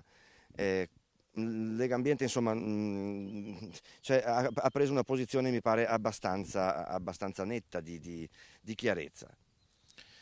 Beh, intanto mi lasci dire un pensiero per le vittime, ma soprattutto per i parenti delle vittime, una tragedia immane che veramente, diciamo, ci ha colpito tutti per la sua, sicuramente possiamo dire, inaspettata, perché le conseguenze del cambiamento climatico oggi non le possiamo calcolare e aspettarcele. Ecco, questa è l'unica consapevolezza. È tutto imprevedibile un po', no? Questa è imprevedibile la gravità della conseguenza, perché quello che noi diciamo è che purtroppo, ma lo dice la scienza, i nostri ghiacciai si stanno sciogliendo, penso alla Marmolada, dal 1900, da quando abbiamo le misurazioni tecniche scientifiche a disposizione, ad oggi il ghiacciaio ha perso l'85% del suo volume. Se andiamo a vedere invece i dati più, diciamo, puntuali di quest'anno, la neve, quindi l'apporto nivale, è stato drammaticamente inferiore, con meno 2,40 metri di neve nelle prealpi e meno 2 metri di neve nelle prealpi, quindi questo significa che con le temperature che si alzano, perché stiamo registrando un aumento di temperatura mediamente, sempre ARPAV ce lo racconta, che sta intorno al 1,5 gradi, un grado sicuramente, diciamo, in questi 6 mesi da gennaio ad oggi di temperatura in più nell'arco alpino. Questo comporta dei cambiamenti che non siamo in grado di prevedere nelle conseguenze, quindi bisogna in qualche modo essere consapevoli che il nostro rapporto con la montagna e con i ghiacciai e con l'ambiente naturale deve avere un'inversione di tendenza. Non possiamo più pensare alle montagne come le pensavamo fino a qualche giorno fa. Tipo giornate in cui non si può accedere, per esempio, gliela appoggio così, gliele mando questo assist, avrebbe senso limitare, ridurre la presenza umana in certe quote? Bah, allora guardi, il Presidente del Senato Casellati ha parlato per il Paese della necessità di avere un caschetto protettivo. Ecco, francamente noi pensiamo che rispondere con la politica dell'elmetto e della trincea non sia la risposta corretta a un cambiamento climatico che ci sta travolgendo. Quindi dobbiamo sicuramente proteggerci, questo andrà fatto, ma non può essere l'unica risposta, perché bisogna mitigare, arrestare il cambiamento climatico, e il surriscaldamento globale significa quindi diminuire le emissioni, quindi non utilizzare fonti fossili e gas, quindi cambiare radicalmente la mobilità, i trasporti, il riscaldamento e tutti quegli elementi che conosciamo, di cui ormai oggi parliamo quotidianamente, l'aria condizionata, che si deve fare attraverso le energie rinnovabili e non attraverso le fonti fossili. Quindi dobbiamo investire, diciamo, in un adeguamento del nostro stile di vita, che sicuramente oggi in tutti i settori, per tornare all'acqua, dai prelievi idrici che spesso sono utilizzati superiori alla capacità, alla portata dei corsi d'acqua, ai consumi energetici che non contiamo, non misuriamo, e che invece oggi incidono nelle tasche dei cittadini. Non solo lì, stanno incidendo anche sull'ecosistema e su un prezioso come quello di un ghiacciaio così importante e delle nostre Alpi. Ecco, non crediamo che la non fruibilità delle montagne possa essere la risposta, quindi la chiusura delle montagne, come la chiusura delle spiagge o di altri ambienti dal punto di vista naturale in difficoltà, però serve lavorare non solo su prevenire, non solo, scusi, su arginare e metterci l'elmetto e sperare di non farci male, ma anche intervenire perché questo non accada, e si fa solo lavorando sul cambiamento climatico e su mantenere la temperatura sotto il 1,5 gradi. Non lo dice Legambiente, lo dicono gli accordi dal 2015 in poi, l'accordo di Parigi, siglati da tutte le nazioni mondiali, e che dobbiamo rispettare, Lazzaro, dobbiamo rispettare. Grazie, Per rispettarli bisogna mettere in campo gli strumenti. Abbiamo degli strumenti anche economici importanti, il PNRR piuttosto che altri fondi, diciamo aree di investimento, grazie all'Europa e grazie al nostro governo. Ecco, gli investimenti devono andare in quella direzione, la politica deve indirizzarli solo in quella direzione. Grazie Guido. Mi sembra tutto molto chiaro ed assolutamente. Era Luigi Lazzaro, presidente evento di Legambiente. Da Curtarolo in riva al fiume Brenta, quest'anno piuttosto basso il livello. Vi ridiamo la linea allo studio di Treviso. Grazie davvero Guido Barbato, grazie a te Francesco Ratai per la parte tecnica. Tra l'altro, insomma, parlava di Piave, lei ben lo conosce, il sindaco della Pietra, ne abbiamo parlato più di una volta. Però appunto vedo che c'è il nostro nuovo ospite, sempre di Spresiano, perché oggi Spresiano Caput Mundi, dicevamo prima, con la Pedemontana avete acquistato centralità e adesso siete lanciatissimi sostanzialmente.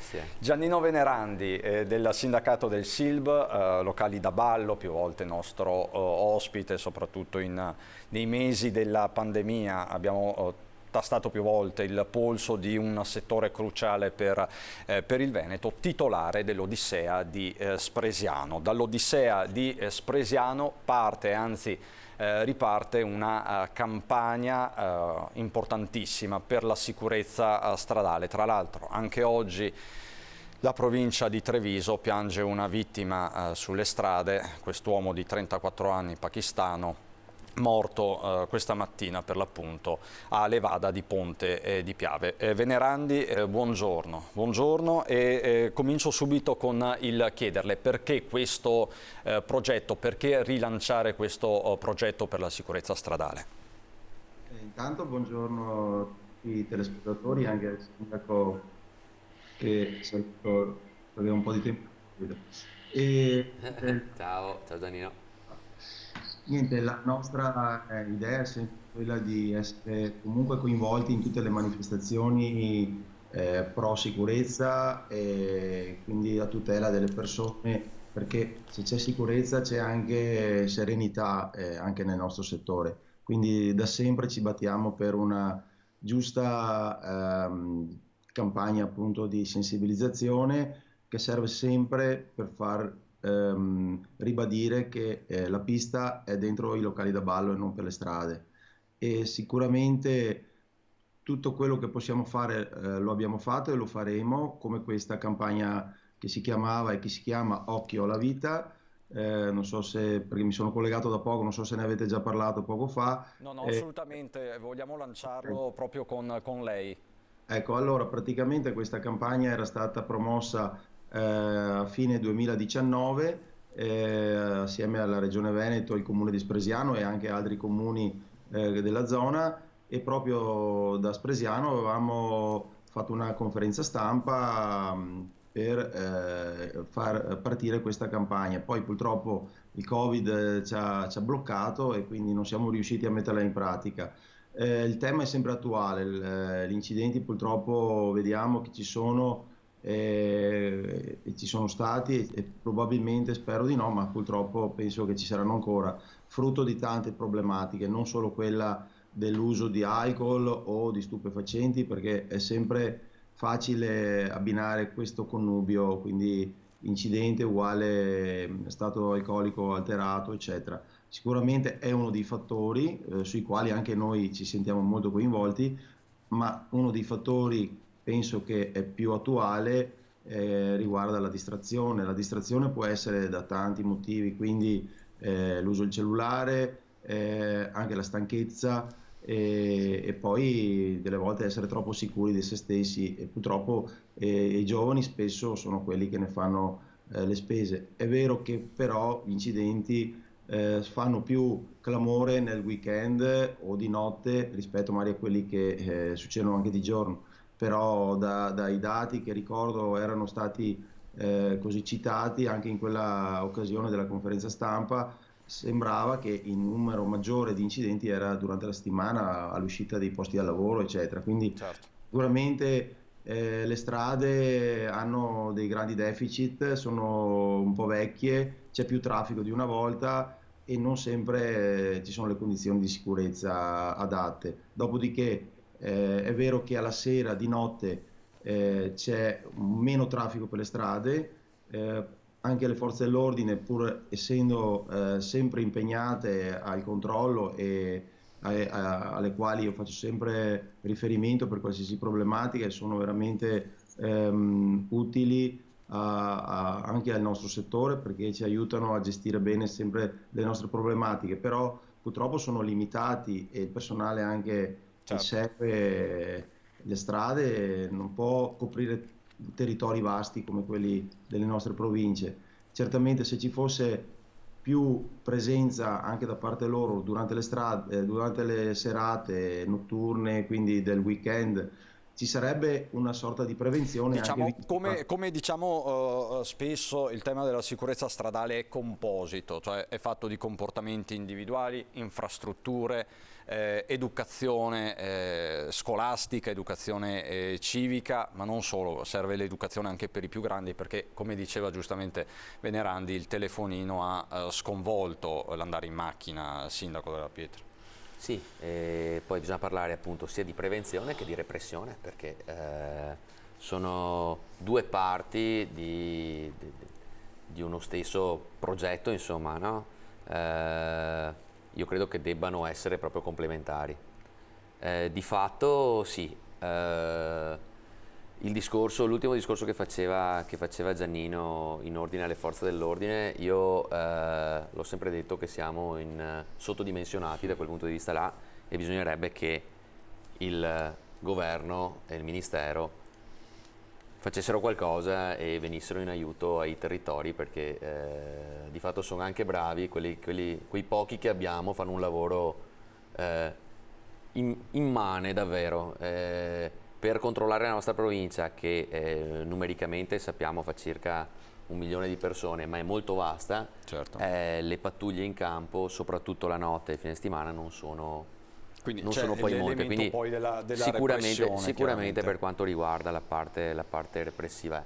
No, io credo che comunque il fatto che ci siano tanti anche enti e tanti privati in questo caso in campo sia fondamentale. Credo che sia fondamentale una sinergia. Il locale da ballo non è magari come un tempo in cui forse sì, c'era proprio questa c'era questo accostamento, no? L'incidente, certo. Uno è stato a ballare, assolutamente le stragi del sabato assolutamente sera, no, non deve essere questo il punto di vista, ma il locale da ballo ha la possibilità di veicolare il messaggio a molta più gente rispetto a quanto lo possa fare un sindaco per quanto social o diciamo i comunicati e i canali ufficiali, per cui la discoteca da questo punto di vista diventa un luogo potentissimo, sicuramente dove fare potentissimo, questo tipo di sensibilizzazione. Certo. E poi è chiaro che appunto la sensibilizzazione non può limitarsi al giovane, che però il giovane è molto più permeabile da questo punto di vista e può fungere anche lui da veicolo nei confronti magari di chi è un po' più duro, ecco, da convincere.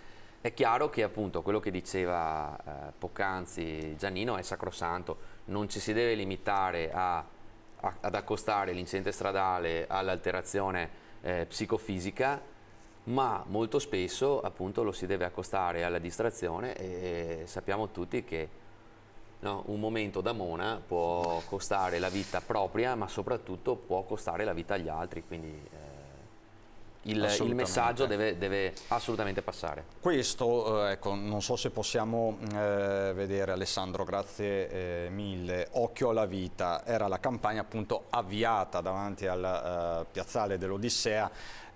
Era la fine del dicembre 2019, sì, prima della pandemia. C'era il governatore Zaia, c'erano tutti i sindaci della zona, lei compreso della Pietra, e quindi insomma era stata avviata questa campagna shock, come vedete, con delle carcasse di automobili. Tra l'altro prima avete visto anche delle immagini relative ad una campagna simile portata avanti dal sindaco Bosa a Resana, quindi diciamo, c'era stata una grossa mobilitazione, poi la pandemia ha un po' rallentato anche questo genere di iniziative che adesso ritornano. Venerandi, lei ha già iniziato a trasmettere queste immagini anche all'interno della discoteca, mi pare di aver capito questo. Allora, l'idea è quella di riprendere, appunto, come dicevo prima, questa serie di azioni in collaborazione con i nostri comuni di appartenenza, perché anche come gestione noi collaboriamo anche con comuni tipo quello di Mantova, ma tutti i nostri colleghi erano già tutti uniti per partire con queste campagne chiaramente coordinate, con questo logo e con questa impostazione, quindi delle carcasse fuori degli ingressi dei locali, in modo da far presente che quelle potrebbero essere le conseguenze. E poi ci sono altre iniziative che verranno messe in campo, ne cito alcune, tipo quella che si era pensata per trasmettere in maniera così improvvisa dei mini spot shock video, non per chiaramente disturbare la serenità di una serata di divertimento, ma proprio qualche secondo giusto per dire: ragazzi, attenti, continuate a divertirvi con la testa sulle spalle. Dopodiché ci saranno anche delle collaborazioni con delle aziende che ci forniscono delle bevande, probabilmente o con prezzo calmierato o con l'omaggio di bibite energetiche, che potrebbero aiutare magari a chi si sente stanco, perché anche la stanchezza, ripeto, può essere motivo di incidente. All'uscita dei nostri locali magari potremmo anche pensare a questa iniziativa con non la somministrazione, ma l'omaggio di una bevanda che può aiutare a stare svegli, ecco, durante il ritorno a casa. Anche questo è un aspetto importante. Allora, Venerandi, io la ringrazio davvero per questo suo intervento, soprattutto per questa iniziativa. Sentivo anche prima l'intervento sulle baby gang, anche quello è un tema che mi preme sottolineare. Spero veramente che le nuove generazioni vengano indirizzate in un comportamento sempre più corretto più che scorretto. Anche questo sarà un tema che ci vede protagonisti, perché, come ha detto anche il sindaco poco fa, abbiamo degli strumenti importanti di comunicazione, quindi arriviamo a tante fasce di età, sia le più giovani ma anche le meno giovani, e possiamo sicuramente dare un contributo anche in rilanciare dei comportamenti più sani, più corretti in tutti i sensi. Anche quello che sentiamo spesso avvenire in qualsiasi luogo, ma può capitare anche da noi, perché diciamo che ormai i giovani frequentano costantemente sia locali come quello che vi parlo, ma anche da piazze, da litorali, da città, da centri storici, eccetera, e purtroppo problematiche di ordine pubblico le viviamo quotidianamente. Spero possa essere anche questa l'occasione per riprendere in mano una campagna di educazione civica. Grazie Venerandi, grazie davvero per questo suo contributo. Tra l'altro saluto, perché ci sta guardando, Romina Ceccato, che lei ben conosce, il sindaco della Pietra, insomma la conoscete tutti, è presidente di ALBA, l'associazione per la sicurezza stradale, quindi un caro abbraccio anche a Romina, anche da parte mia, anche da parte del sindaco della Pietra. Allora, noi facciamo così, se la regia è d'accordo, facciamo qualche istante di pubblicità, prima però il meteo, a fra poco.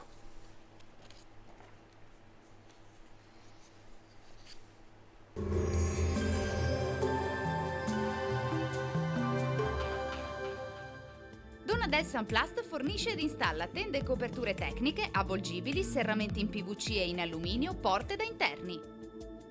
Benvenuti al meteo.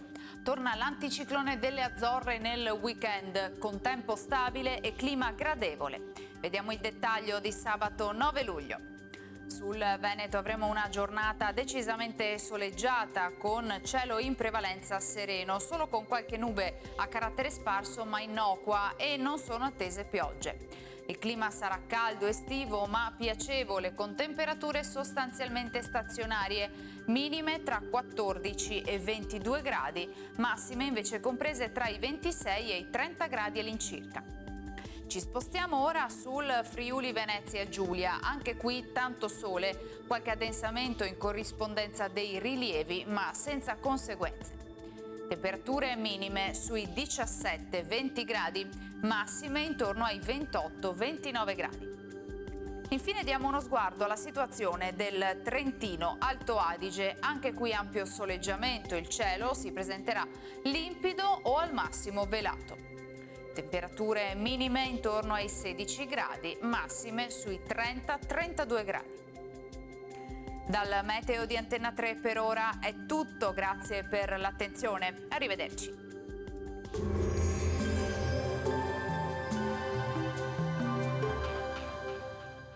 Donadel Sunplast vi aspetta nello showroom di Farra di Soligo, dove troverete le giuste risposte alle vostre esigenze di arredo esterno.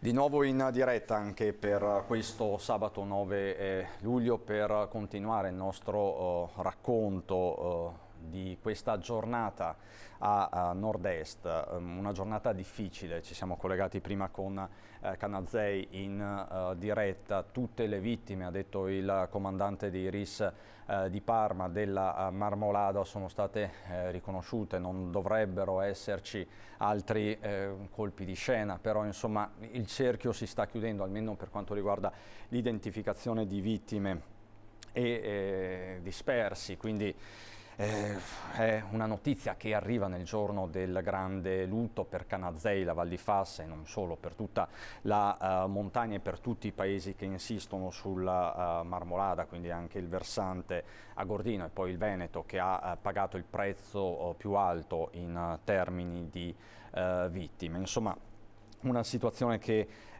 si sta evolvendo di ora in ora e che vi stiamo raccontando. Questa sera alle 18 la messa officiata dai vescovi di Trento e di Vicenza. Tra l'altro poi la trasmetteremo in parte in diretta anche nel corso del nostro telegiornale regionale. Il momento del silenzio l'ha definito anche il governatore del Veneto Luca Zaia, che questa sera sarà per l'appunto a Canazei.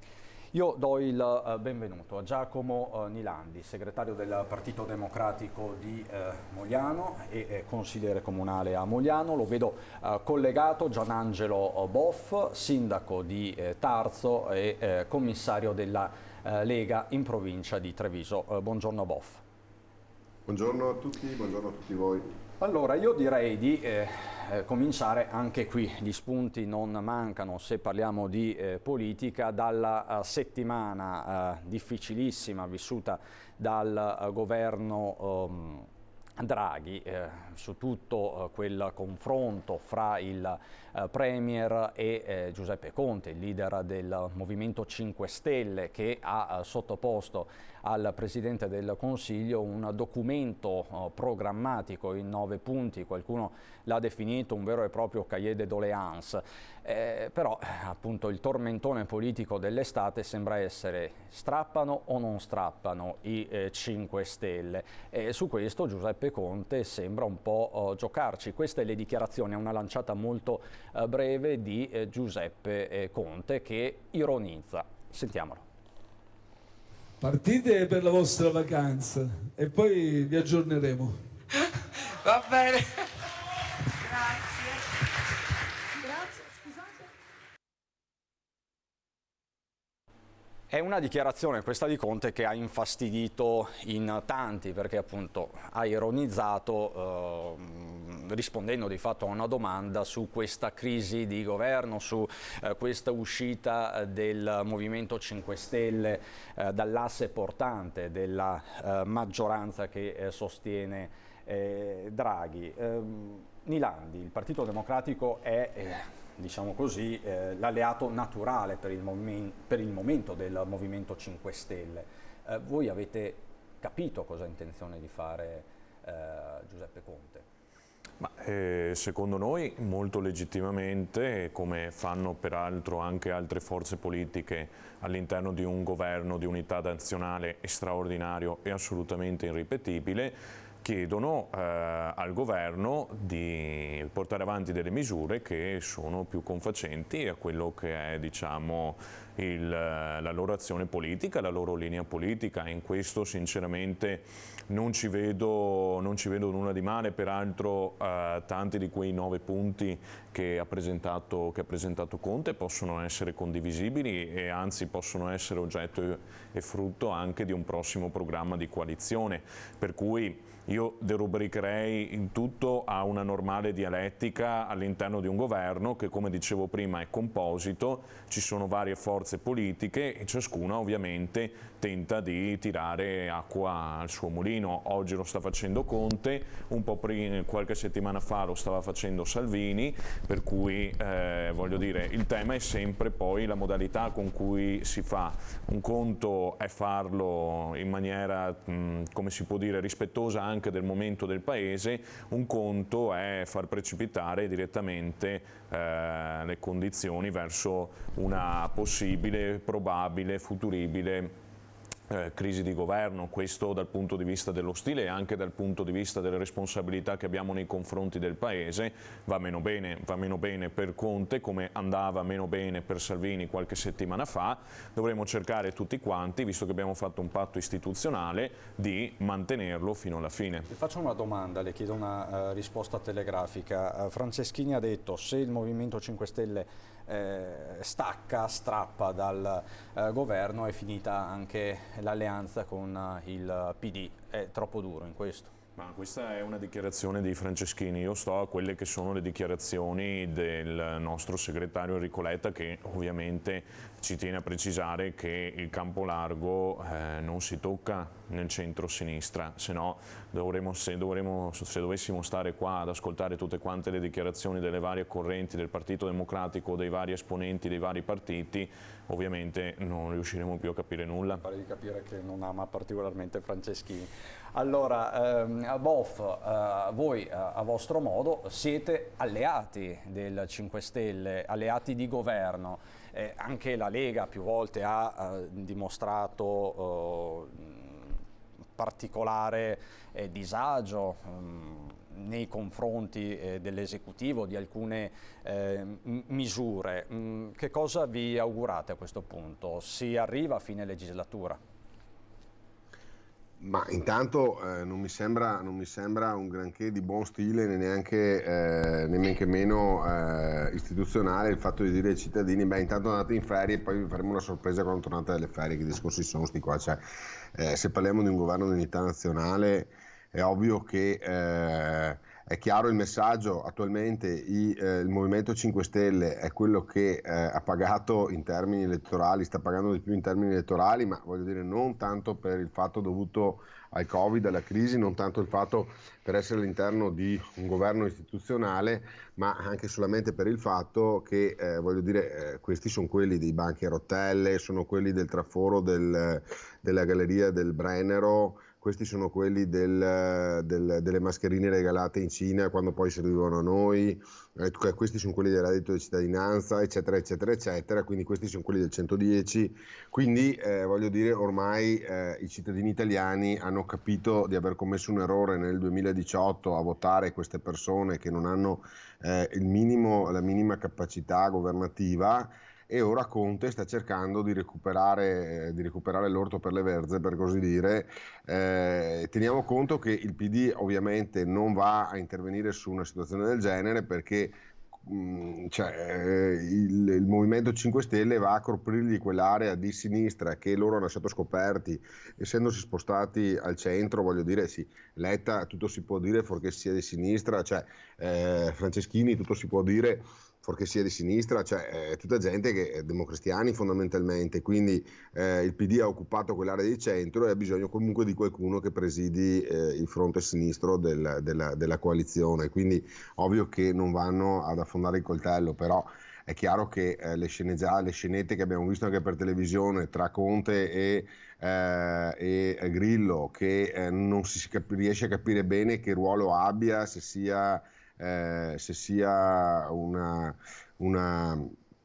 ologramma che ogni tanto compare, cosa faccia all'interno del partito, quale sia il suo ruolo politico, quale sia il suo ruolo istituzionale, eccetera, che a sua volta dà ordini o spiega come fare a un altro personaggio che non è stato eletto da nessuno, non si è mai candidato col Movimento 5 Stelle, un avvocato di Firenze che a un certo punto qualcuno ha ritenuto potesse andare bene per fare il Presidente del Consiglio, e poi finito di fare il Presidente del Consiglio, appunto quasi preso come tecnico, si è inventato la leadership di un partito. C'è simpatia nell'aria, però Nilandi ricorda sommessamente una cosa. No, ricordo che adesso si fanno tutti quanti paladini contro il reddito di cittadinanza e contro quota 100, ricordo che la Lega era nel governo insieme al Movimento 5 Stelle e li ha votati questi due provvedimenti.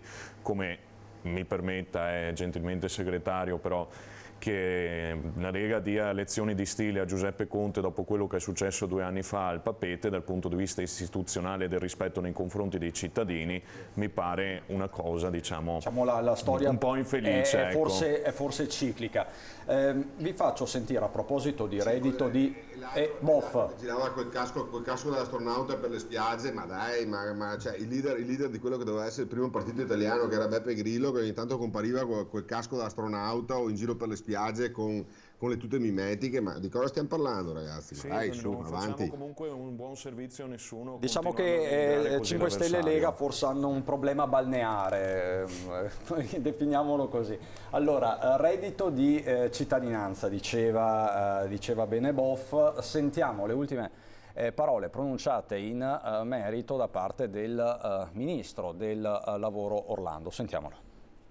Sicuramente bisogna fare di più, ma non tanto per contrastare la condizione di povertà, ma per prevenirla.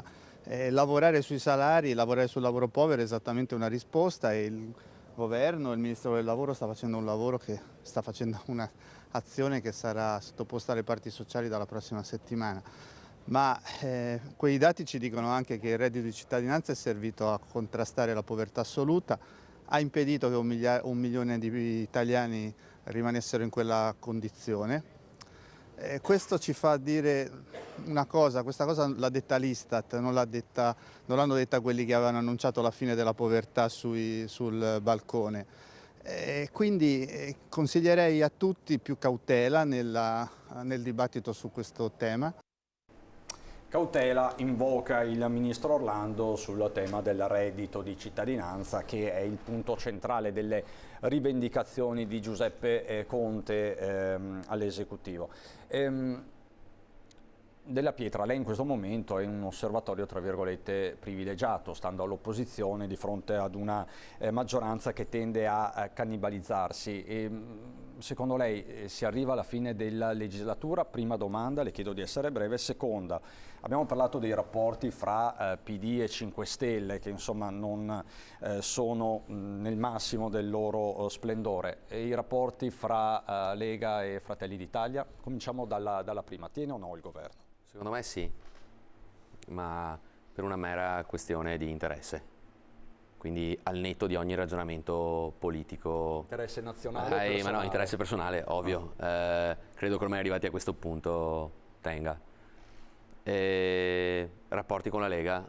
C'è qui Gianangelo. A livello territoriale credo che siano molto buoni.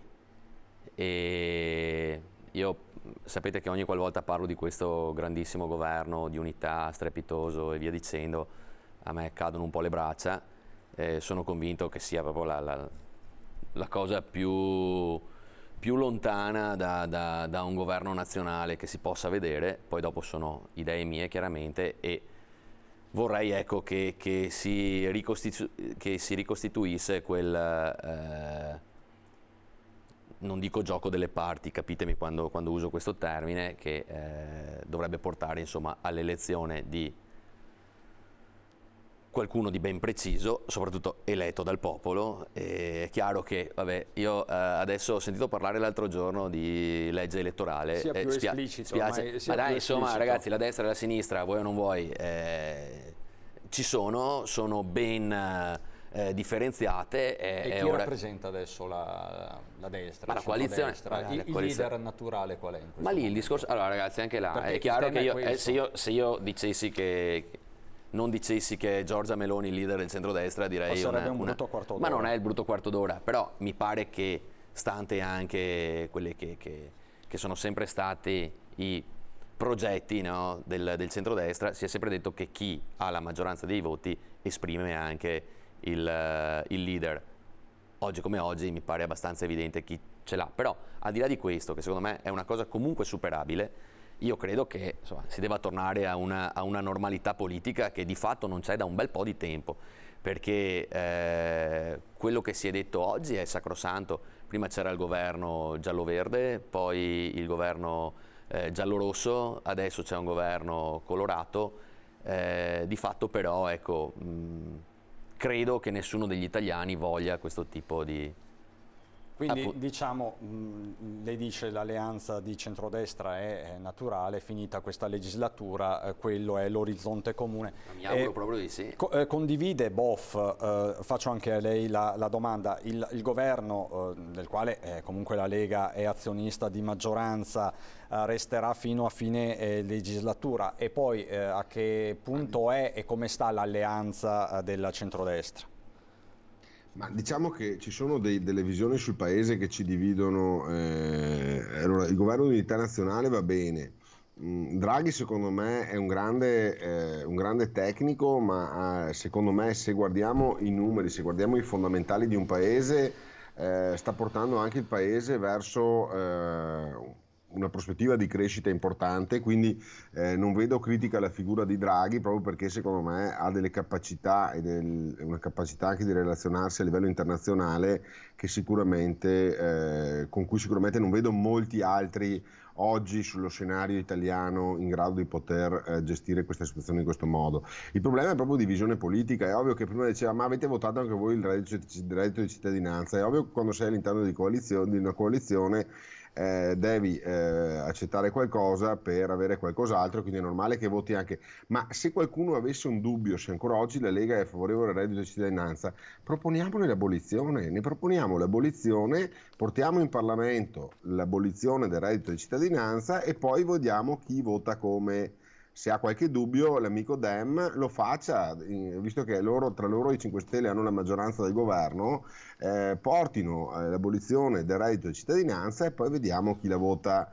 Noi siamo per un paese dove si riducano le tasse, noi siamo per un paese dove si dia fiato, un paese con meno bonus, un paese con meno pressione sulle aziende, un paese con meno burocrazia, un paese dove invece di dare i bonus e invece di dare il reddito di cittadinanza si abbassi il cuneo fiscale, si lasci più soldi in tasca ai cittadini. Cioè noi abbiamo una visione liberale di un paese dove lo Stato sia meno presente possibile e dove si lasci spazio alle imprese, si lasci spazio ai lavoratori e si lasciino i soldi in tasca ai cittadini che possono decidere come crearsi il loro futuro e il loro sviluppo. Dall'altra parte invece c'è uno Stato delle tasse, togliere ai cittadini per redistribuire il reddito, la teoria della redistribuzione del reddito con i bonus, in modo da far star schiavi gli uni e gli altri, sia chi produce ricchezza perché è schiavo delle tasse, sia chi dall'altra parte le riceve perché è schiavo dei bonus che lo Stato gli dà e lo indirizza su quello che deve fare. Chiarissimo Boff. Nilandi. Ma non sono assolutamente d'accordo. Lo Stato che vogliamo noi è uno Stato che non lascia indietro nessuno. Lo Stato che vuole, quello che sta descrivendo in questo momento il signor Boff, è uno Stato che vuole far morire 1,5 milioni di persone di fame, che sono esattamente le persone che grazie al reddito di cittadinanza sono uscite dalla soglia di povertà assoluta in questi anni. Allora noi come comunità, perché lo Stato è una comunità, no? Possiamo scegliere se lasciare che gli ultimi muoiano di fame o possiamo scegliere se dare una misura di dignità che sicuramente è migliorabile, sicuramente può essere riformata, ma dà la possibilità alle persone, ripeto, di tornare ad uno stato di dignità che penso sia il minimo per un essere umano. Allora, il tema del reddito di cittadinanza continua a infiammare il dibattito politico, ma si stanno aggiungendo tanti altri temi, su tutti quello dello Ius Scholae, è il nuovo fronte, diciamo così, della politica in quest'estate 2023. e 22, poi si aggiunge anche il tema della legalizzazione della cannabis, ma sentiamo cosa pensano i padovani dello Ius Scholae. Io penso che se qualcuno è nato qui è giusto che prenda la cittadinanza qui. Quindi indipendentemente dalla frequentazione scolastica basta la nascita? Beh, no, bisogna anche andare a scuola, imparare le lingue, imparare un po' di storia, certo fare un percorso come lo fanno i nostri figli da quando nascono in poi. 5 anni sono sufficienti, come dice questo progetto di legge? No, penso di sì, se un bambino comincia dall'inizio penso proprio di sì. È d'accordo? Sì, loro sono nati qui, sì. Si studiano qui però? Sì, se anche hanno fatto le scuole italiane, non ci vedo io problemi qua. Io sarei d'accordo. Proprio senza dubbi ti vedo. Sì. Io anche. Posso chiedere anche a te? Sì, io anche sono d'accordo. Cioè, se nascono qua i bambini e la scuola seguono la nostra, perché non dovrebbero avere la nostra cittadinanza? Io per avere la cittadinanza ho aspettato 50 anni. L'ha aspettata quanto? 50 anni. Io, requisiti per i bambini 5 anni, secondo me è poco. Sono a favore. Senza se e senza ma? Senza se e senza ma, perché è giusto che anche loro, se vivono qua, siano italiani, va bene? Non lo so, non posso dire. Hanno genitori cittadinanza, possono anche i bambini di prendere cittadinanza. Da cittadinanza per bambini senza genitori, non lo so. Se c'è un percorso familiare, di studi, non lo troverei. Non è in questo momento il primo dei problemi, indubbiamente, che ne abbiamo veramente tanti. Non mi trova completamente, anche perché ormai le società si aprono, si allargano, c'è nulla, però che comunque si rispettino anche i codici, cioè non è solo avere diritti, anche dei doveri ci sono per contra. Assolutamente sì, credo che un bambino che sia nato in Italia e che abbia già iniziato un percorso, sì, abbia il diritto di completarlo, finirlo e anche di diventare un cittadino italiano. Non lo so, mi dispiace. Ecco, come vedete le opinioni sono sempre tante, però mi pare che la maggior parte apra a questo Ius Scholae. Nilandi. Beh, guarda Christian, la società è molto più avanti della politica. Io, per quelli della mia generazione, ormai sono abituati a vivere in un contesto multietnico e meticcio, dove già quando andavo alle scuole elementari io c'erano almeno un quarto della classe di cui facevano parte italiani di seconda generazione, ovvero figli di genitori stranieri. Adesso ancora di più nelle nostre classi, nelle nostre aule, questa è una realtà ancora più radicata. Stiamo parlando di più di 1 milione di persone che non gli viene garantito il diritto alla cittadinanza in questo paese, per cui non è un tema marginale. Per la destra non è mai tempo di diritti, perché c'è sempre qualche priorità in più. Però intanto ci sono delle persone che è da anni che stanno aspettando. Mentre viviamo nella più grande contraddizione della nostra epoca, che dal punto di vista della cittadinanza, che ci sono degli italiani, figli magari che sono immigrati da parte di nonni, di bisnonni che avevano origini italiane, che possono avere la cittadinanza quando magari in Italia non ci hanno mai messo piede. E invece ragazzi che molto spesso parlano il dialetto molto meglio di tanti di noi, invece si ritrovano a non avere diritti. A non avere diritti di cittadinanza vuol dire che non possono accedere al voto, vuol dire che non possono accedere ai concorsi pubblici, eppure vivono, studiano e lavorano nel nostro paese e pagano le tasse. Per questo crediamo che sia venuto il momento di avviare questa misura di civiltà. Il tema va affrontato adesso. Io adesso, guarda, con tutto il rispetto che ho, però mi pare che qua si faccia un po' un discorso politico che, Sni, prima hai fatto 2 esempi, no, di comportamenti non istituzionali e hai citato prima Conte e poi la Lega. Io sono abituato a guardare in casa mia e per cui il fatto che tu adesso venga a dire no, la destra non riconosce i diritti, io credo che si può sempre parlare delle cose. Spesso però la gente magari non conosce neanche com'è la legge già in essere, no? Perché uno dice, bene, un bambino che nasce qua, sentivo le signore, dicevano, un bambino che nasce qua ha diritto ad essere italiano. Sapete che se prende la cittadinanza, uno dei due genitori, tutti i figli minori della coppia acquisiscono la cittadinanza in automatico con la cittadinanza. No, giusto che si sappia sta cosa qua. Prima che me ne ho date 8.000 di cittadinanze, se adesso mi insegni tu a fare il sindaco mi fa piacere, però quando il genitore prende la cittadinanza, i figli minori prendono la cittadinanza. E dopo quanto la prende il genitore la cittadinanza? Dopo 10 anni, dopo 15 anni che è in Italia, e mi sembra anche corretto, voglio dire. No, ma che discorso stai facendo? Ma che discorso stai facendo? Ma che discorso stai facendo? Dimmi che discorso stai facendo. Non ha diritto ad avere la cittadinanza. Forse non sono stato, ma forse non parlo l'italiano, probabilmente non parlo l'italiano. Ho detto che quando un genitore prende la cittadinanza, il figlio minore, quindi il figlio minore prende la cittadinanza in automatico. Se questo non è vero o lo vuoi contestare perché ti piace contestarlo, contestalo pure. Ti dico, parlare di ius scholae a meno di un anno del voto mi sembra davvero, mi sembra davvero, ma è tornato prepotentemente, fatalità, da un paio di settimane, mi pare francamente fuori luogo. È sindaco, Gianangelo Boff. Io e Marco facciamo i sindaci, no? E Marco da qualche anno e anch'io l'ho fatto qualche anno, e abbiamo tutti i giorni, soprattutto in questo momento qua, cioè dopo il Covid, con il caro dell'energia eccetera, cioè noi abbiamo la gente per le strade che ci ferma di continuo per lo ius scholae. Ma dai, fate lo ius scholae perché è una cosa importantissima. Cioè, ma quali sono i diritti che mancano ai bambini perché non hanno la cittadinanza? Nessun altro diritto che non sia già quello dei cittadini italiani. Primo. Secondo, nel momento in cui uno nasce e cresce cioè se il bambino è nato in Italia e il bambino fa la quinta elementare, voglio dire, la matematica dice che quel bambino ha 11 anni, il genitore ha più di 10 anni che è in Italia e quindi può avere la cittadinanza italiana, appunto. Quindi è un altro non problema, voglio dire. Il vero problema che dice è perché devono avere il diritto al voto, no? Perché siccome il PD non sapeva andare a seppare i voti, non aveva bisogno dei voti di stranieri che arrivano qua in Italia.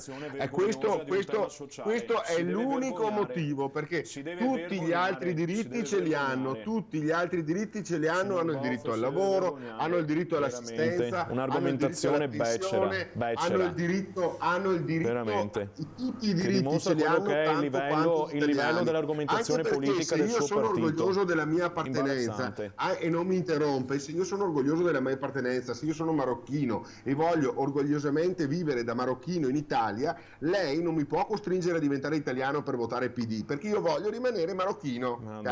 E quindi deve essere una libera scelta quella di uno della Lega Nord, di un partito di governo. Lei non crede, come sono presi, crede. Ragazzi, mamma mia. No, voi come siete presi? Voi come siete presi? No, ma anche un po' di rispetto, ma ci rendiamo conto. Ci rendiamo conto, sta dicendo che stiamo volendo una legge per aumentare il nostro elettorato? Allora, solo per quello lo fate, solo per quello. Ma veramente sono delle dichiarazioni imbarazzanti? Io spero che qualcuno del suo partito ne sente che domani faccia una rettifica, perché veramente è un livello imbarazzante. Io da sindaco non trovo una persona straniera che mi fermi per strada che mi chieda le cose che mi chiedete voi. Siete solo voi politicamente che lo chiedete. Voi italiani del PD lo chiedete, ma gli stranieri non mi chiedono queste cose qua. Gli stranieri che vivono nel mio paese, se hanno un problema, mi chiedono di essere aiutati dai servizi sociali. Mi pare di capire, sintetizzando, tanto quanto gli italiani, e vengono aiutati. I cittadini stranieri che ho nel mio comune chiedono di poter avere i servizi tanto quanto li hanno gli italiani, ma di avere la cittadinanza allo ius scholae non gliene frega nulla. Allora Boff, chiarissimo. Chi interessa la chiede, la ottiene, viene da me, ne ho fatti anch'io tantissime, vengono in comune, prestano il giuramento, giurano sulla Costituzione, leggono gli articoli della Costituzione. Chiarissimo, abbiamo capito. La cittadinanza italiana, ma dai, abbiamo capito soprattutto che se questa proposta va avanti, il governo rischia anche qui l'osso del collo insieme ad altri temi, tra virgolette, sensibili. Ora vorrei però aprire il fronte economico, lo facciamo con Federico Capraro, che è presidente dell'Ascom di Treviso. Buongiorno Capraro.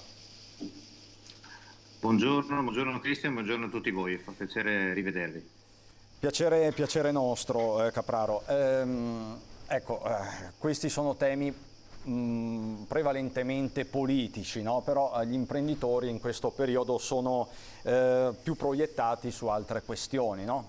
Caro energia, caro bolletta, ne parliamo tantissime volte, questa manodopera che non c'è. A che punto siamo? Che estate sarà? Perché è l'estate della ripartenza o della falsa ripartenza, quella che stiamo vivendo di già? Ma questa è l'estate della ripartenza falsa, cioè è una ripartenza non duratura, è una ripartenza evidentemente naturale, evidentemente gonfiata da una necessità di tornare velocemente alla normalità, evidentemente dettata da una propensione ai consumi che d'estate è tipica del periodo, e tra l'altro anche la stagione turistica lo sta dimostrando, che è davvero una stagione a piena capacità, probabilmente anche superiore rispetto alle disponibilità di tutti, ma ciò che ci aspetta l'autunno è un autunno al contrario estremamente caldo, perché tutto ciò che è già in corso presenterà poi il conto fra qualche mese. Ci troviamo da un lato con questo tema, no, del caro, il caro bolletta, il caro costi, il caro utenze, tutto ciò che normalmente riguardava approvvigionamenti che era facile reperire e utenze alle quali si faceva fronte con il normale lavoro quotidiano. Sono diventati dei costi che hanno assunto delle proporzioni non solo non gestibili, ma anche che fanno fatica a trovare compensazione nei margini di prima. E due, il meno, cioè se da un lato c'è il più costi, dall'altro c'è il meno. Il meno per noi, soprattutto nel nostro territorio, è sempre stato legato ai consumi. Mai avevamo affrontato il tema del meno nella disponibilità dei lavoratori. Era temi che affrontava, se vi ricordate, l'industria 20 anni fa, temi che ha affrontato in alcuni momenti anche l'edilizia, e temi che noi avevamo iniziato a toccare nelle realtà stagionali turistiche, quando non si riusciva a far fronte a dei picchi. Oggi questo manca invece a tutti i livelli, manca nel quotidiano, manca in tutti i settori. È un problema molto nostro, ma è un problema non solo nostro, perché all'estero Spagna, Portogallo, Inghilterra, Croazia hanno gli stessi identici problemi. Mancano lavoratori, tra l'altro nei giorni scorsi ne parlavamo con il segretario generale della Camera di Commercio italiana in Germania, e diceva la situazione è drammatica ovunque, poi in particolar modo nel settore turistico. Chiedo alla regia se è possibile preparare la lanciata di Maurizio Landini della CGIL, che su questo nelle scorse ore si è espresso in maniera abbastanza netta. Sentiamo Landini. L'Istat, mi permetto di dire, conferma ciò che noi stiamo dicendo da un po' di mesi, e cioè che non si può essere poveri lavorando, e che c'è una situazione in cui metà ormai del paese non ce la fa arrivare alla fine del mese. In più che c'è un livello di lavoro precario che ormai è il vero male che dobbiamo estirpare, che dobbiamo combattere. Insieme al Covid dobbiamo sconfiggere la precarietà. Questo mi sembra il messaggio, e per farlo c'è bisogno di cambiare leggi sbagliate e c'è bisogno di assumere culturalmente la centralità del lavoro e la centralità delle persone. E allora bisogna anche aumentare i salari, cancellare i contratti pirata e fare una vera operazione di riforma fiscale che redistribuisca la ricchezza a chi la produce, cioè a chi lavora. Il tema alla fine è questo: non c'è più voglia di lavorare, o non c'è più voglia di lavorare a determinate condizioni, quindi con salari troppo bassi.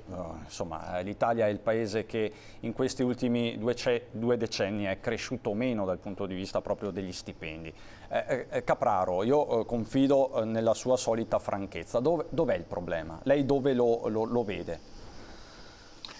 Lo vedo in due aspetti, uno economico e uno sociale. Quello economico è solo in parte quello che diceva Landini, no? Non si può essere poveri lavorando. Vero. Non si può però pensare di non essere più poveri se non si inizia a lavorare. Cioè il tema del reddito di cittadinanza è evidentemente un tema che va affrontato e risolto diversamente da come è stato posto all'attenzione di tutti noi in questi anni, perché è un problema. E qui faccio la provocazione dal punto di vista economico.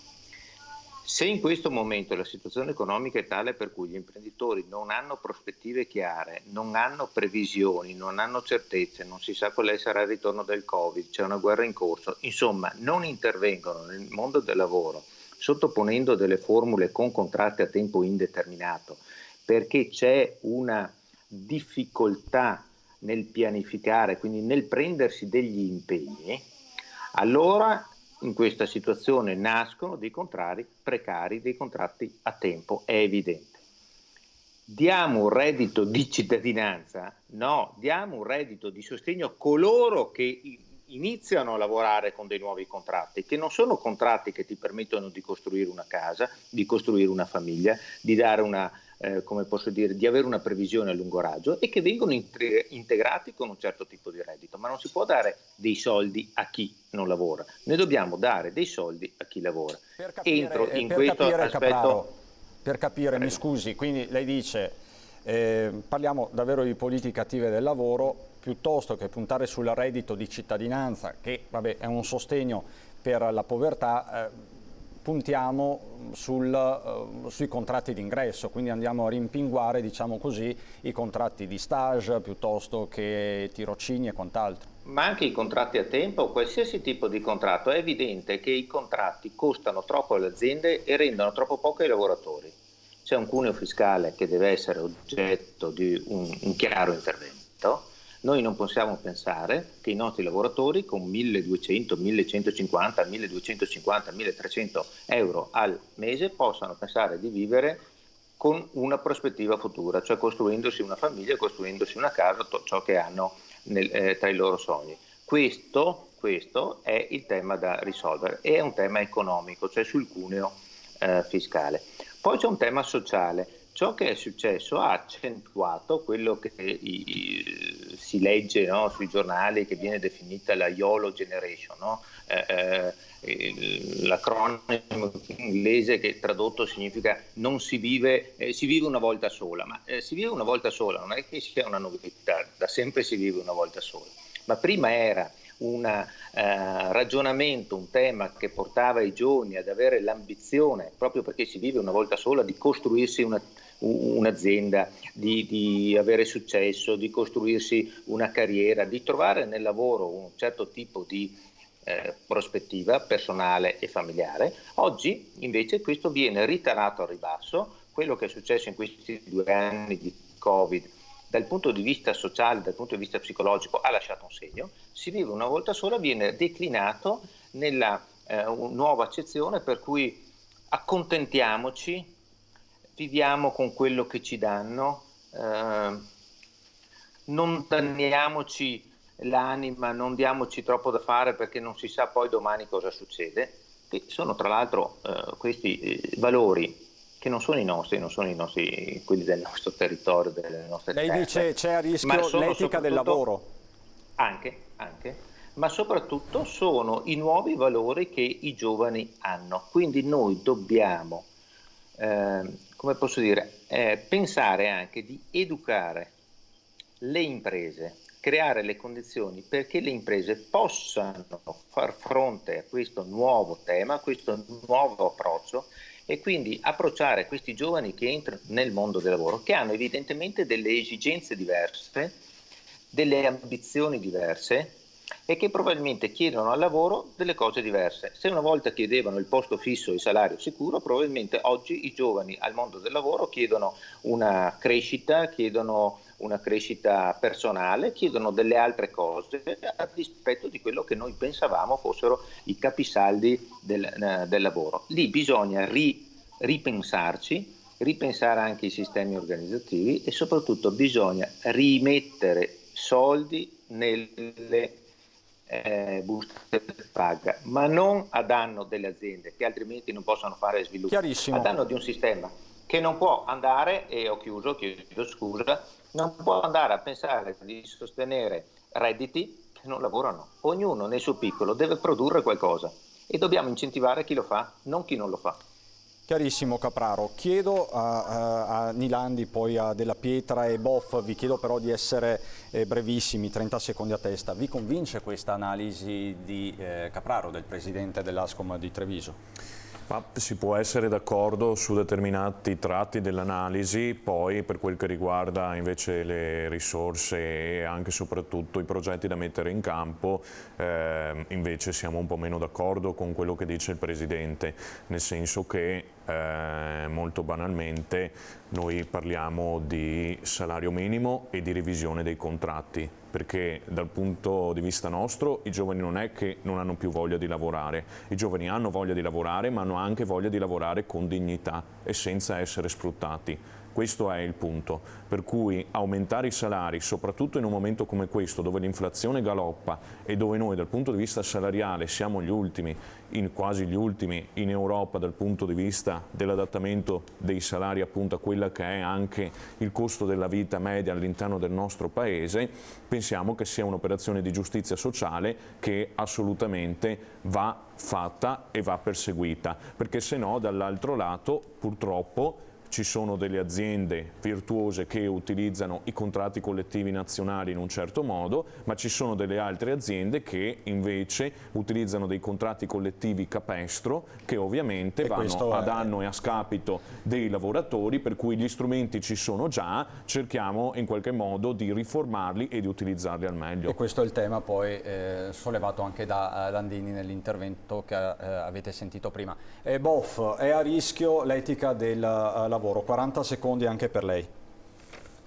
Ma allora, contratti collettivi capestro, cioè i contratti collettivi per definizione vengono sottoscritti tra le associazioni di categoria dei datori di lavoro e tra le associazioni di categoria che rappresentano i lavoratori. Allora, delle due l'una, cioè o i sindacati che erano presenti alla sigla di quei contratti collettivi erano in qualche maniera o dormivano o non hanno tutelato bene i loro lavoratori, oppure c'è qualcosa di strano, perché i contratti collettivi per definizione sono quelli. Poi ogni tipo di lavoro non è che il datore di lavoro si inventa la retribuzione, ma ci sono dei contratti che stabiliscono quanto uno deve prendere.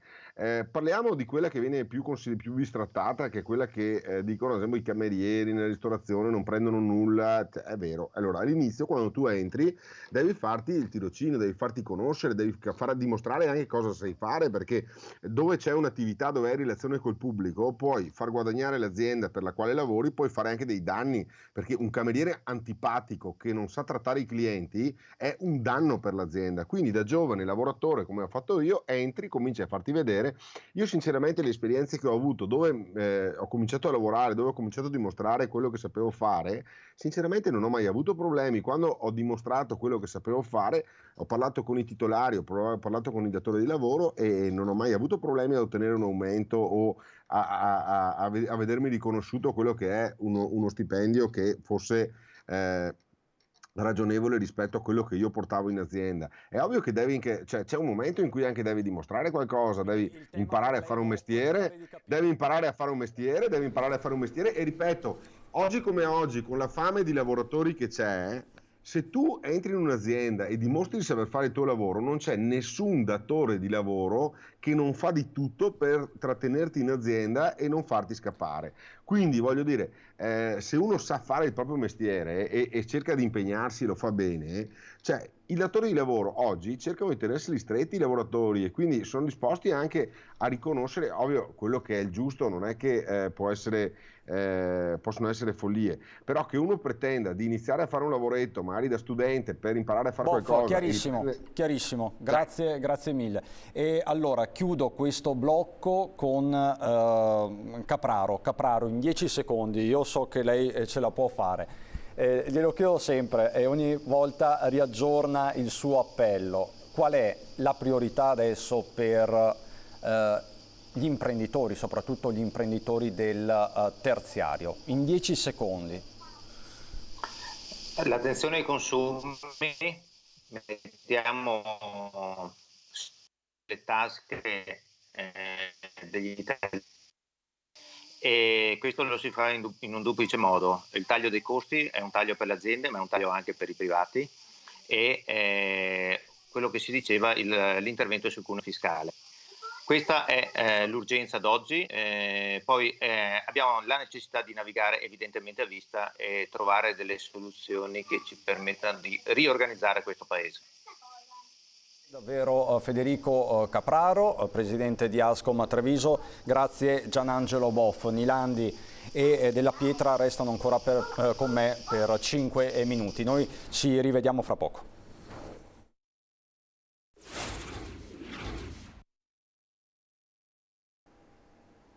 Di nuovo in diretta per questo ultimo blocco, abbiamo toccato un po' tutti i temi di giornata, su tutti ovviamente gli aggiornamenti che arrivano dalla Marmolada. Tutte le vittime sono state riconosciute, di fatto il cerchio si è stretto, le parole utilizzate dal comandante dei RIS di Parma. Noi ovviamente saremo presenti questa sera a partire dalle 18 per la messa officiata dai vescovi di Trento e di Vicenza, una messa ovviamente in suffragio e in memoria. La tragedia che ha sconvolto la montagna poco meno di una settimana fa. Lo faremo ovviamente con tutti gli aggiornamenti del caso. Però appunto dobbiamo darvi conto anche di un'altra festa che riguarda la montagna, di una festa, di una commemorazione in realtà che riguarda la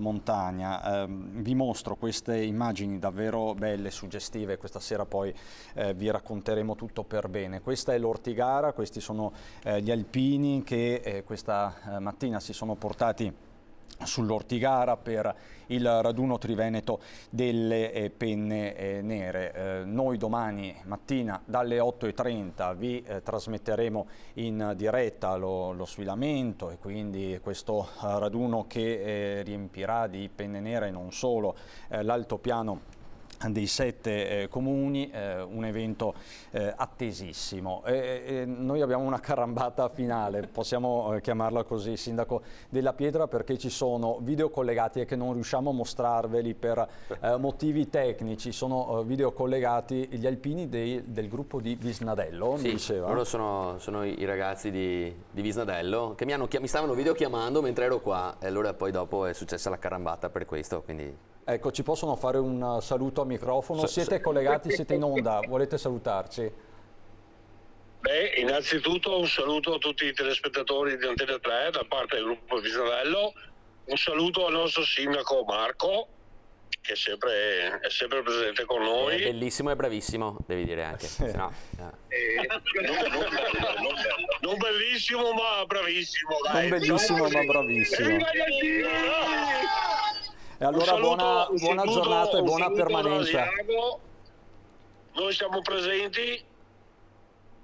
presenti.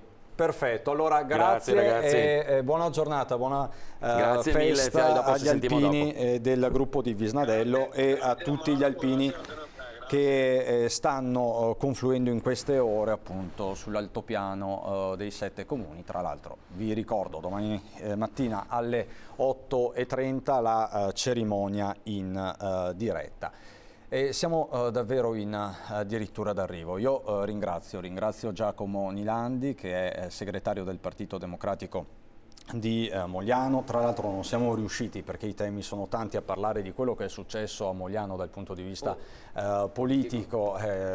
Lo faremo e avremo modo di parlarne. Parlando da tanto, per cui insomma non è un problema per i cittadini. Mogliano, lo ricordo a chi ci sta seguendo, Mogliano è il comune importante del Trevigiano, che ha visto un ammutinamento sostanzialmente all'interno della Lega, sindaco e assessori che se ne sono andati dal partito salviniano sbattendo la porta, hanno costituito un gruppo misto e insomma è una cosa che ha fatto particolarmente clamore. Sì, ha fatto clamore. Poi Cristian, lasciami dire che dopo circa un mese da questi accadimenti i cittadini vorrebbero tornare a parlare non tanto delle belle leghe tra il sindaco e la locale sezione della Lega, quanto invece sentire parlare di quelli che sono i temi cari alla città della vita politica, amministrativa di tutti quanti i giorni, che purtroppo per queste beghe vengono messi un po' in secondo piano. Comunque avremo modo poi di parlarne anche con il sindaco Davide Bortolato,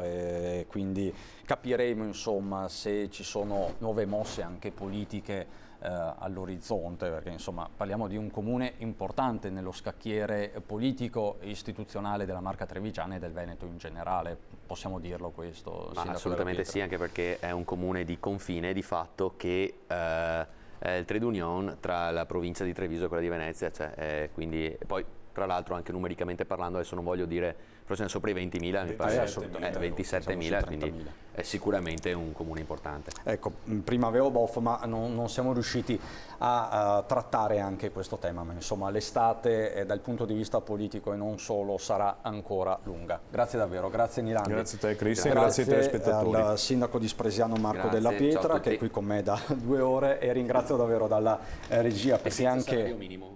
Senza, certo, sempre a titolo gratuito, ci mancherebbe altro. Saluto e ringrazio dalla regia perché è stata una giornata complicata, come vedete siamo sempre in diretta. Saluto e ringrazio quindi Alessandro Granziera e Marco Gagliazzo, e permettetemi anche di sottolineare il lavoro che sta facendo eccezionale da Canazei il nostro Stefano Bozzi. Noi rientriamo in diretta alle 18:30 con l'edizione regionale 19 Venezia, 19:30 Treviso e Belluno. Buon proseguimento.